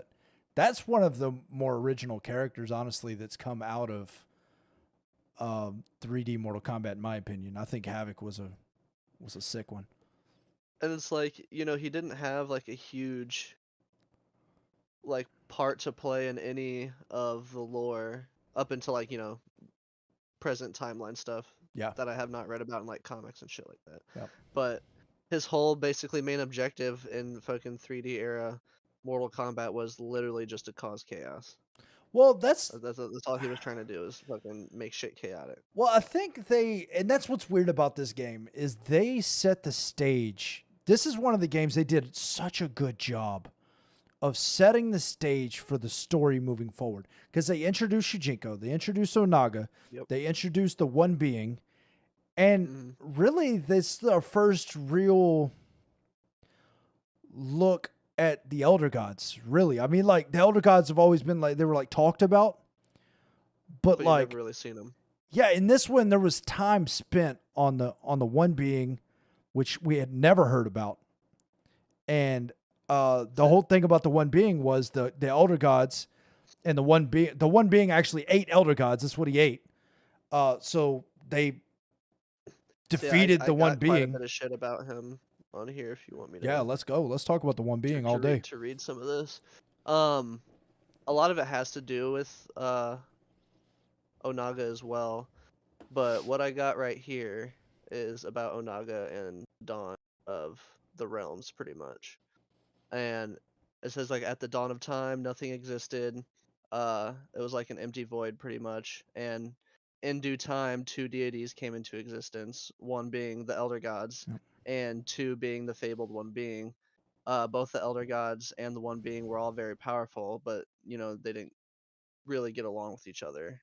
And so the One Being basically was being the apex predator who killed and gorged off the remains of, you know, Elder Gods. Yep. And once the Elder Gods were outmatched in power, they devised basically a plan to take apart the One Being, like literally take him apart, and that's how they forged the Kamidogu, that would separate the One Being's consciousness and the physical remains of his body, would somewhat evolve into the realms in Mortal Kombat Deception as we had seen it. Yeah. And currently know. Yeah. So the idea was that they splintered the One Being's consciousness into the different realms. So every realm, the life in that realm was dictated by the portion of the consciousness of the One Being. So you had the Chaos realm, which was, you know, fuck everything. What do we call it? Neutral chaotic. If you're a nerd, you get that one. Let's go. A little D&D reference for you. And then, you know, you've got Edenia, which I don't know. I don't know. Edenia is just pretty. I don't know. The peaceful. Yeah, they're just peaceful and peaceful pretty side, and shit. the Zen side of the One Being. I guess. And then you have the Nether realm, which is all hate and discontent. And then you had Earth realm, which is, you know, never quit, I guess. Just keep fucking doing shit. I don't know. And then you had the Order realm. So all these realms, there were 6 of them. So it was Outworld, which constantly just wants to take over everything. You got Earth realm, which is never quit and stuff. Edenia, which is mad zen and pretty. Chaos realm, which wants to see it all burn. And then you had, which one I'm missing? Nether realm, which is hate and discontent. What's the 6th one? I'm missing one. So, I mean, in order that you visit in Conquest mode, Nether realm, Outworld, Chaos realm, Order realm, Edenia. Order realm's the one I was missing. So yeah, so each of these 6 realms, which it turns out there's a lot more than 6, and they never really discussed, like, because Reptile had their own realm, and it's talked about over and over again that Shao Kahn has taken over so many realms. So they never really discussed that. But 6 main realms, I guess. Way it was explained to me, there's like realms, like sub-realms within realms, I guess. Yeah. So there, look, Connor's on me right now. He said, the Order realm, dumbass, you just said it. God, dog, Connor, you have to talk to me like that. Jesus. So yeah, the 6 realms each had the Kamidogu, and that's what Onaga wants. And that's also what Shao Kahn wants. So well, I guess we can kind of get into this too. Shao Kahn wants to merge the realms so that he can become, he basically wants to become the One Being. Onaga wanted the same thing, but he didn't want to become the one being. He just wanted to become the most powerful entity in the universe. Yeah, And he wanted to become immortal. Immortality was Yep. his main goal. that was his whole thing. So, and I've heard stories, I'm not sure how canon it really is, but I've heard rumors of the reason Shao Kahn decided to kill Onaga and all this was because the one being was whispering. He's whispering at Onaga, and Onaga's like, I'm not doing this shit. I just Yeah. want to be immortal and fuck what you're talking about. And then Shao Kahn is like, no, yeah, I'm down with that. I want to kill this dude, and we're gonna do that. Yeah, so basically, yeah, the one being try to influence.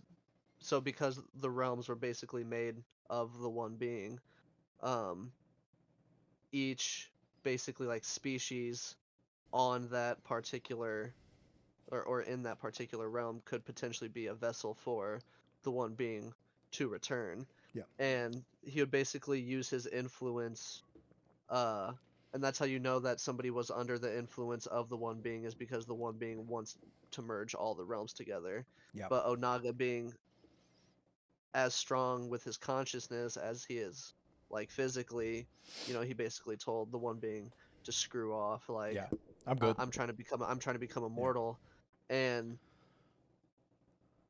Shao Kahn at the time, being Onaga's advisor, you know, didn't agree with that shit. And so the one being's influence passed from Onaga to Shao Kahn.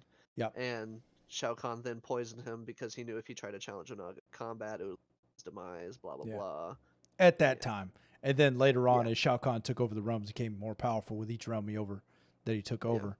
And it's also kind of funny that, like, Shao Kahn, obviously, it's known that he taught Shang Tsung how to use soul magic.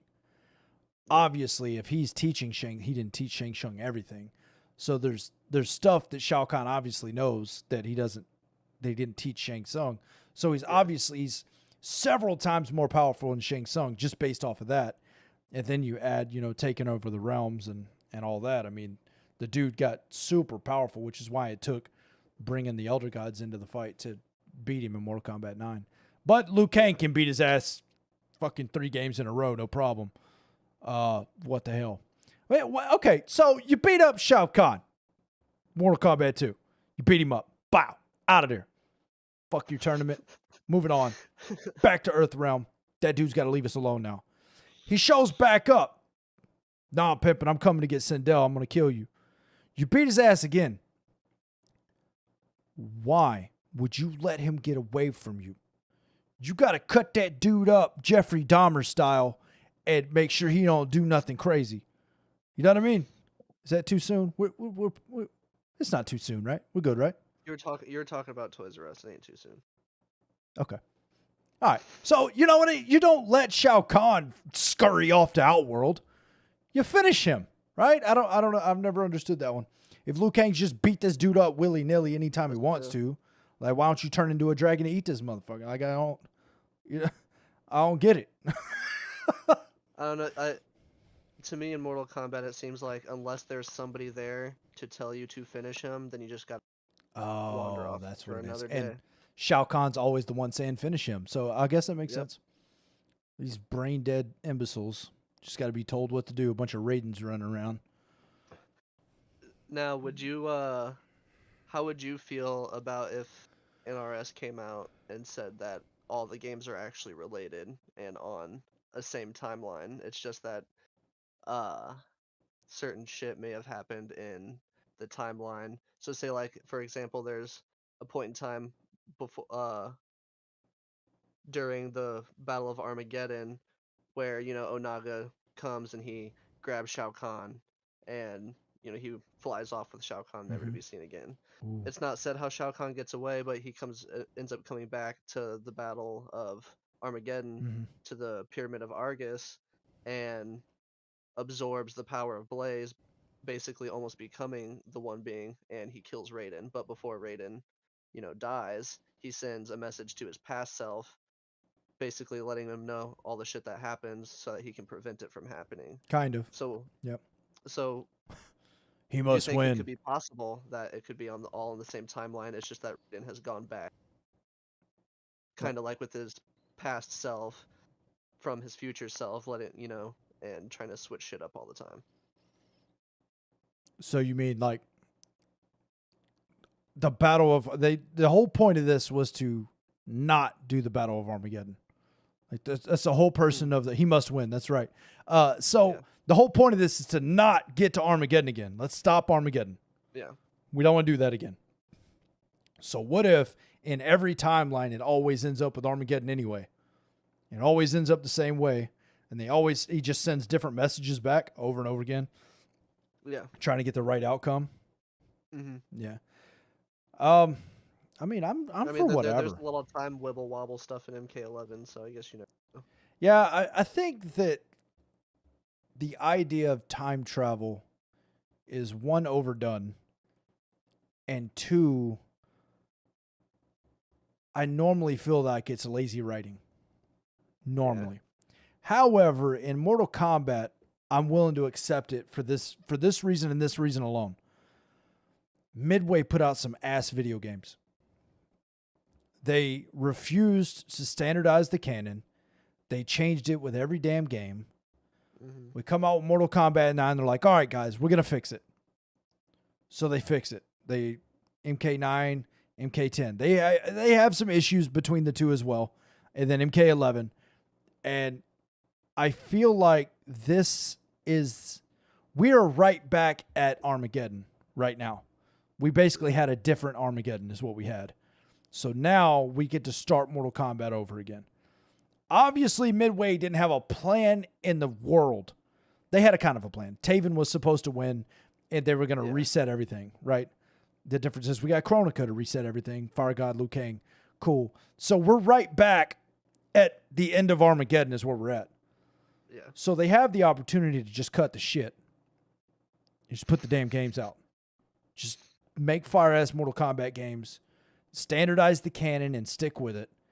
And I feel like you could probably go on for a long time, especially since we're going to get to go back to all signs point to the great Kung Lao. And we finally get to see what happened in the 500 years since the great Kung Lao was defeated. Maybe even, before that. I'm not sure how far back before that final Mortal Kombat, because when the great Kung Lao won his first Mortal Kombat, we were at the 10th Mortal Kombat. Outworld was going to take over. Yeah. He wins. So then shit resets. They bring, because Shang Tsung was the champion. They bring in Goro. Goro kills Kung Lao in the second Mortal Kombat, restarting the 500-year clock. And then we get to 500 years. That's where the events of Mortal Kombat 1 happen, when fucking Dragon King Liu Kang, Kitty Cat Liu Kang comes back, and he wins the first one, and then wins the second one, and then wins the third one. And you know what I mean? Yeah. So I don't know how far back they're going to go into this, whether it's after the 9th Mortal Kombat and before the 10th of the original, when Shao Kahn was about to take over. I don't know. I don't know where they're going to go with this, and I'm okay with it. Honestly, I'm cool with any direction that they take, as long as start making more past characters canon and current adaptations of the games and or comic books. Yeah.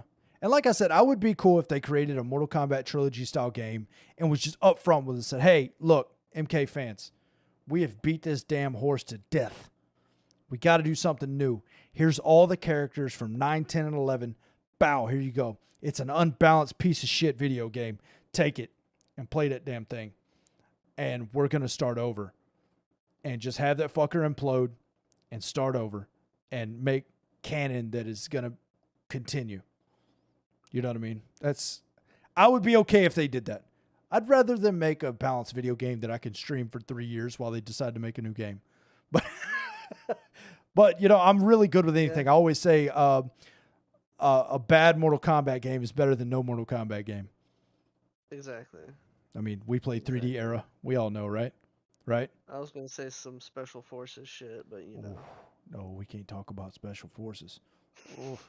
the only game to be fully retconned. That was so bad that Ed Boon said, "No, fuck this, I quit. I'm not doing this." This is, have you, oh, let's pull some of that shit up. Oh, man. You want to talk about some fucking, It's bad. oh, It's bad. let me, if you guys have never seen any of the Mortal Kombat Special Forces intros, oh, are you in for a fucking treat right here, ladies and gentlemen? All right, look, I've had to sit through this before, so you folks are gonna sit through it. Let's go. We're gonna do Mortal Kombat Special Forces intro. Are y'all ready for this shit? Let's go. No. Oh God. 2000. You said what a trash What game. a trash game. Oh, look how bad it is. Dude. Oh God. Hey, but you know, when we were younger, especially me, like trying to play this shit, I was like, man, these graphics couldn't get any more realistic. Oh God.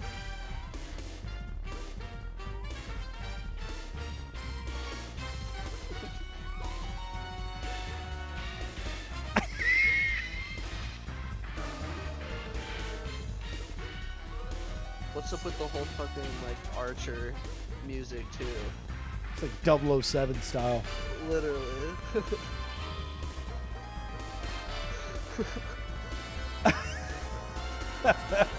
It's so rough.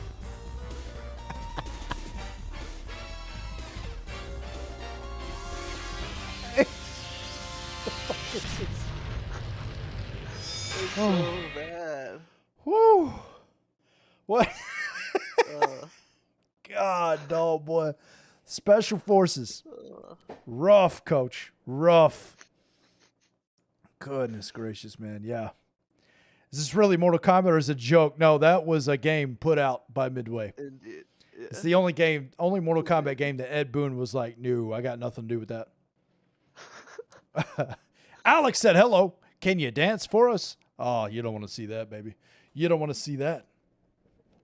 I did put some respect on my name the other night, right, John? We did some of that the other night. Yeah, man. Midway. So, going back onto another topic of potential current canon, do you think it is possible that Shao Kahn has some of Onaga's either like power or DNA of some sort to make him partial dragon? Because it wasn't in like Mortal Kombat 9, 10, and 11 canon with each other, right? Yeah. So Shao Kahn's appearance from Mortal Kombat 9 to Mortal Kombat 11, and 9 appeared as just the OP human being, and now 11 he has more features of a dragon. Yeah, he almost looks And choking. Yeah. I know that there is info that was brought to light in the new timeline that tells us what happens to that specific like incarnation of Onaga, but during some of the intros, which I know we said could or couldn't be canon, Yep. potentially, it's implied that once Shao Kahn took upon the title of Khan, not only did he become the new ruler of Outworld, but he also inherited a fraction of Onaga's power. And it may be slight retcon for Shao Kahn's appearance from, you know, like I said, from Mortal Kombat 9 to Mortal Kombat 11. But I'd be, you know, completely okay with the whole idea of him having a fraction of Onaga's power so that they could actually potentially use Shao Kahn and further Mortal Kombat content of him being the next vessel for turn.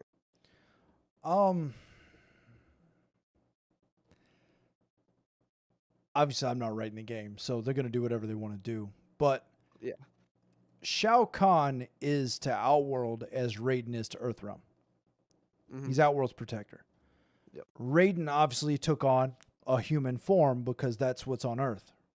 Mhm. So my thought would be Shao Kahn took the form of the being that was ruling Outworld at the time, which is Okay. Onaga.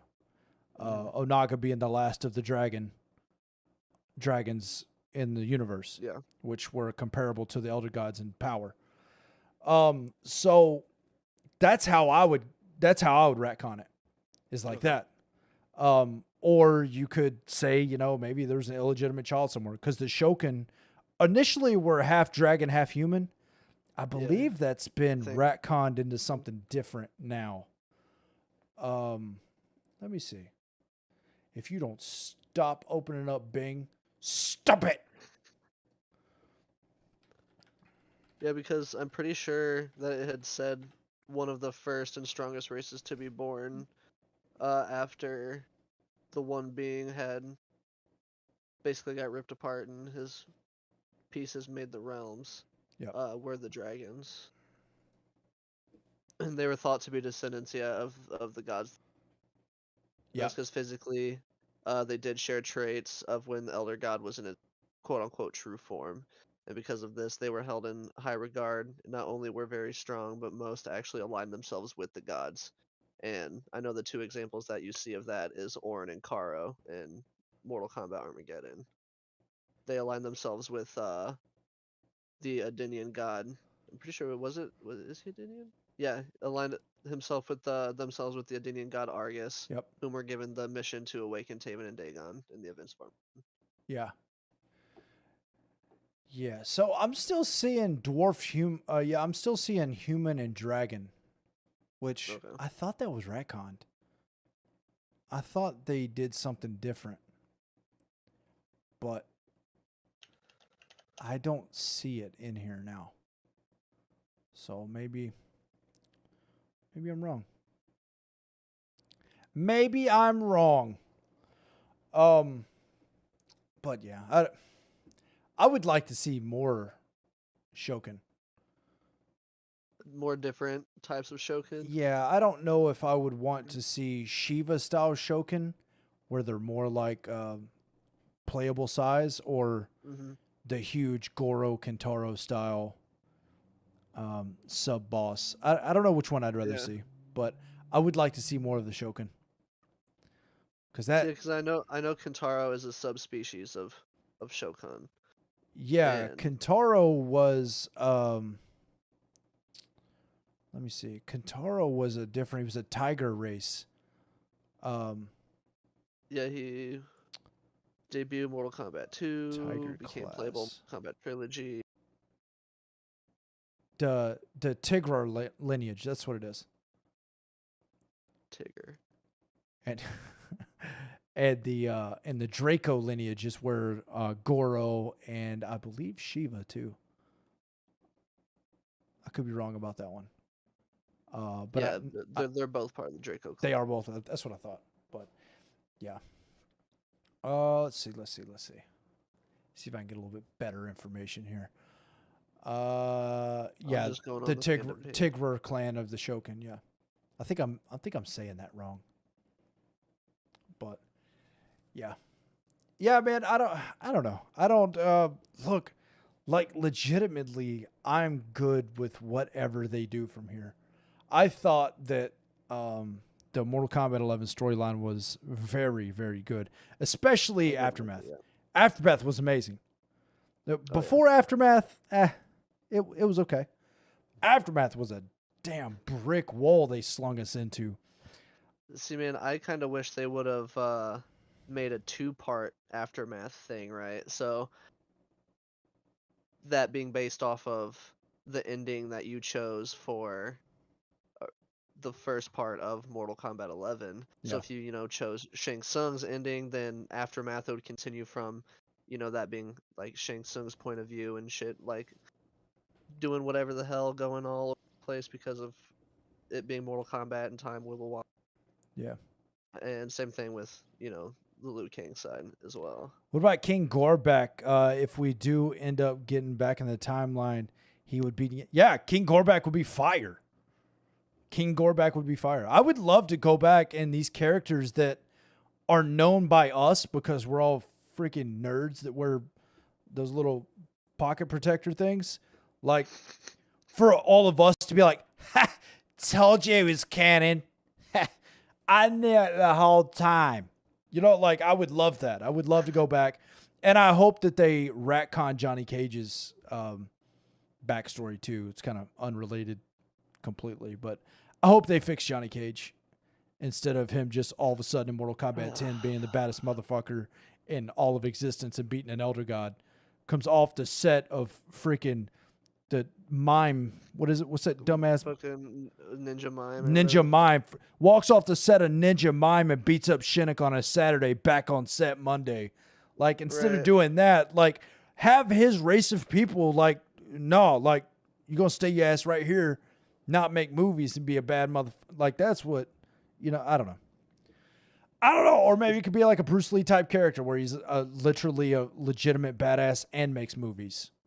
You know, I don't know, but I really do hope that they do something better. If they're going to stay with the Mortal Kombat 10 canon of where Johnny Cage gets his powers, like, let's do something with it.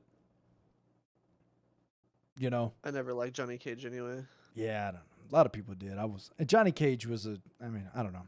He was Jean-Claude Van Damme. Not like the newer games, I would say. I definitely like him a lot, like, less than the older games, for sure. I remember him having the most obnoxious anti-air in Mortal Kombat 2.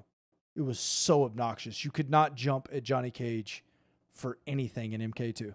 He was knocking you out with the stupid whatever dumb noise that. Why do you make that noise? Stop it.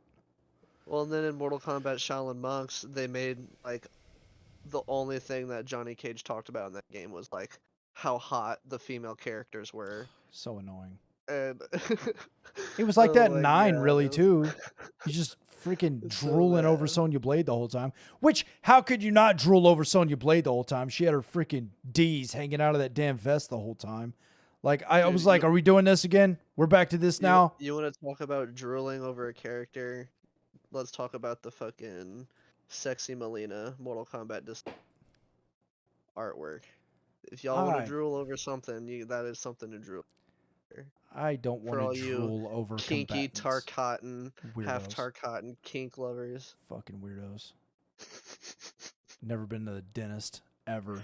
You know what's worse than horse teeth?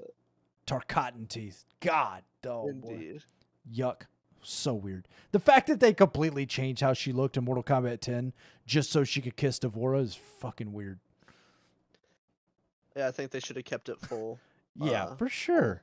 Or cotton mouth, for sure. But yeah, I don't know.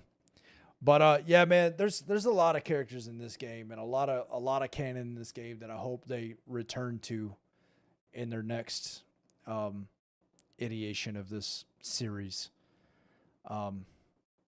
Who knows, man? We have literally gotten no information whatsoever in fucking several years now. You know, about the whatever NRS is working on next. Yeah, where they're going, like, you know what I mean? Nothing. I know everybody thought, like, put out a bunch of hype for, like, the Game Awards, thinking that Ed Boon was gonna make a guest appearance and announce something, but Yep. I thought that was gonna happen. What up, little dude? That's where you pooped in the bathroom earlier. It's terrible. Let's make me a character. Let's go. Fuck it. Yeah, man. So, yeah, I enjoyed talking about Deception with you for sure. Deception was was a cool game, man. It's a lot of lore came out of that game, and I do wish that we would get back to that style of storytelling. Yeah. And the way that NRS has really done it has been fight, cutscene. I would really like to return to this open world GTA style storytelling. I really do wish they would. It's just, that's a big undertaking.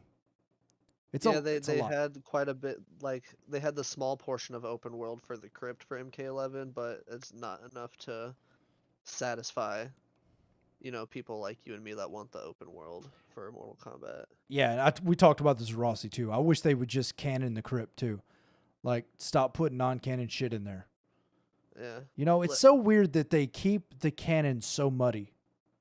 I don't know if that's because of indecision or trying to keep us out of the loop. I don't know what it is, but I wish they would stop it. Canon that the person you are while going through the crypt of Mortal Kombat 11, Pep from Mortal Kombat Deception.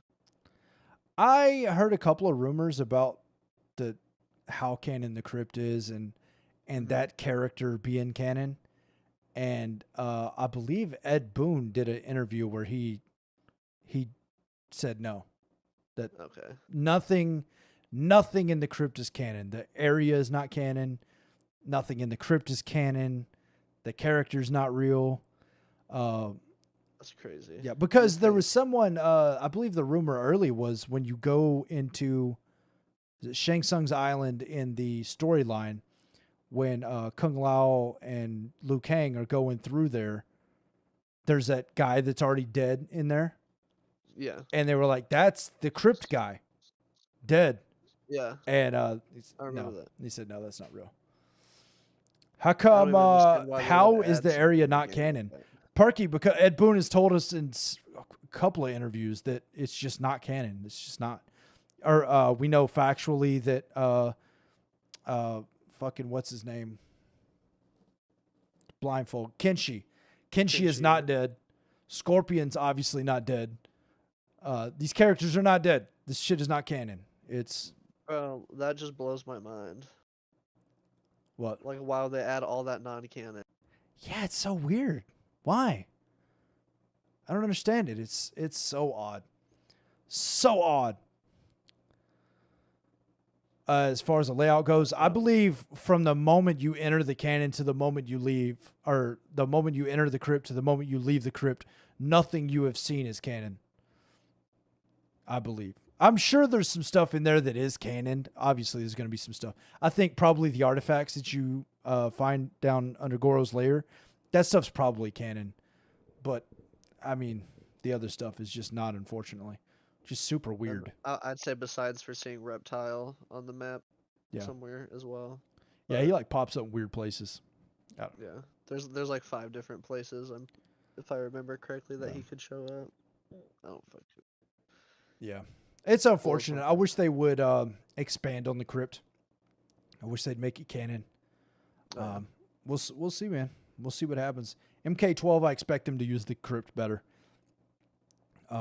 I know I've spent hours in the crypt on 3 different consoles because I just think it's cool. And I've got problems, I guess.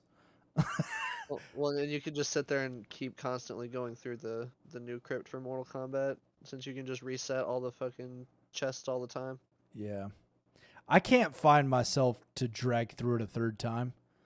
Like, I've went down there a couple times and tried to do things, and on my 3rd console, I'm just like, man, I'm done. Because I did it super extensively on the PC. Yeah. I'm probably over 75% on the PC. And then we went to Xbox, and I did it, I don't know, I probably went 30% on the Xbox. I got to PlayStation, I'm not fucking booting this up again. I'm done. Especially the heads. Like, going through and getting them heads? No. Oh, that's what, dude, that's doing way too much. I mean, to me, that was the biggest grind of the game. So many grinds. I'm at the area with the heads and the statues. Almost has to be canon. Yeah, right. Everybody's decapitated dome pieces. That's got to be canon for sure. But all right, man. Well, Mash, I appreciate you hanging out with me. Yes, we did a full 2 hours on Deception, and as per the usual, we ended up on a couple of tangents because that's what you do when you talk about Mortal Kombat. I appreciate you being here, my brother. I appreciate you having me, man. And y'all can find Mashed's. That's hard to say. You can find my man. You can find all of his links in the description above or below, wherever it's at. You can find his links to his Twitch and his YouTube. Y'all go check him out. Send him a love you. Send him a hug. Send him maybe some donations for a new haircut. We don't like mullets, I guess. Yeah. Who knows? Maybe he'll have a link to that sick headset he's got. Maybe to the couch. I don't know. I don't know what it is. But I appreciate everybody hanging out with me. I got some real diehards hanging out in chat right now. I appreciate you guys so very much.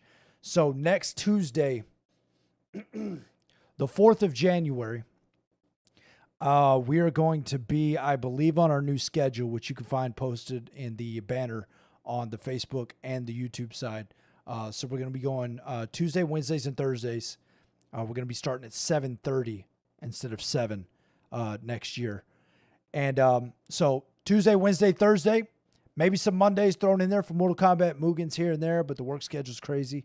So that's where we'll be. We'll be keeping this on Tuesdays. But next Tuesday, 7:30 p.m. EST, I will have Facebook partner and Mortal Kombat connoisseur, my man JoJo Senpai, will be live on the MK Heads podcast. We're going to be discussing Mortal Kombat 10 and Mortal Kombat 11 gameplay differences, and we'll be discussing what could be done better in Mortal Kombat 12 as to dynamics and gameplay itself.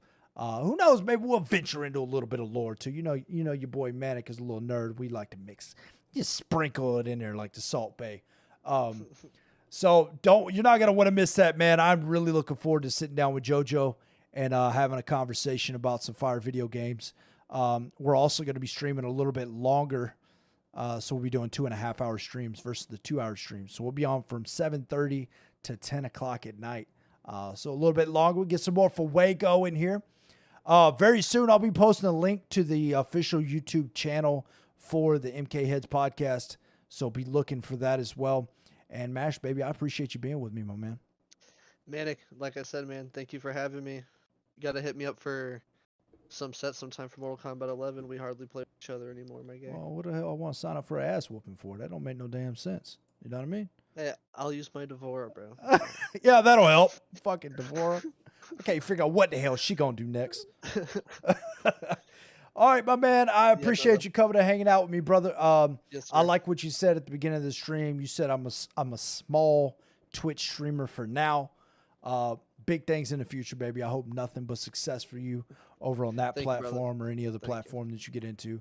I appreciate you adding to my content, my man. You always show up for the season 4 festivities. If you guys missed it earlier, we announced season 4 of Mortal Kombat on the Manic Red channel will be happening. We're going to start that up next week as well. This Sunday, we've got a Rushdown Mortal Kombat Fight Club invitational happening right here. So it's going to be a King of the Hill tournament style winner take all kind of thing. And we're going to be doing prizes and all kind of cool stuff. So Sunday, that's coming up. I love y'all so much for being here, my man Mashed. Again, I appreciate you being on the channel tonight. And anytime I'm in. You got any closing arguments? Any last minute by the ways? Yeah, by the way, this isn't a mullet. This is actually an undercut. I just haven't shaved my head in a while, so it kind of looks like a mullet. My man is gonna have a fresh ass undercut tomorrow. And it'll stay fresh now because I'll be forever fucking tormented by this. I went and got a haircut today. We were about to go do this. You know, yeah, boy, start getting that fat head look. I look like a goddamn bobblehead in here. Just playing Mortal Kombat like this. Somebody's shaking this thing. I don't know. You know what I mean? Man. All right, my man. I appreciate you. Bro. And I'll see you. I'll see you in the Badlands, baby. Yes, sir. I'll take it easy. All right, ladies and gentlemen, look at that. There we go. Ladies and gentlemen, I appreciate you guys for being here, hanging out with your boy tonight. Another episode of the MK Heads podcast. Something I've really enjoyed doing. This is something different, and I'm loving it, man. Ba-da-ba-ba-ba, baby. Call it McDonald's. I'm loving it. So we're going to keep doing this on Tuesdays for sure. It's going to be 7:30. It's going to be the new time slot. Moving forward, JoJo Senpai next week. I've got some absolute fire that I'm trying to nail down for the week after that. We won't announce that until next week, though. We've got some cool stuff coming up for sure. This channel's moving places. We're going places, and I'm so happy that I get to share it with you guys. I love y'all, and I will see you guys in the next stream. Let's see. I'm going to send you guys over on the Facebook side. I'm going to send y'all over to my man Flapjack. And for those of you over on the YouTube side, I love y'all for being here. And we'll be back. We'll be back very, very soon, ladies and gentlemen.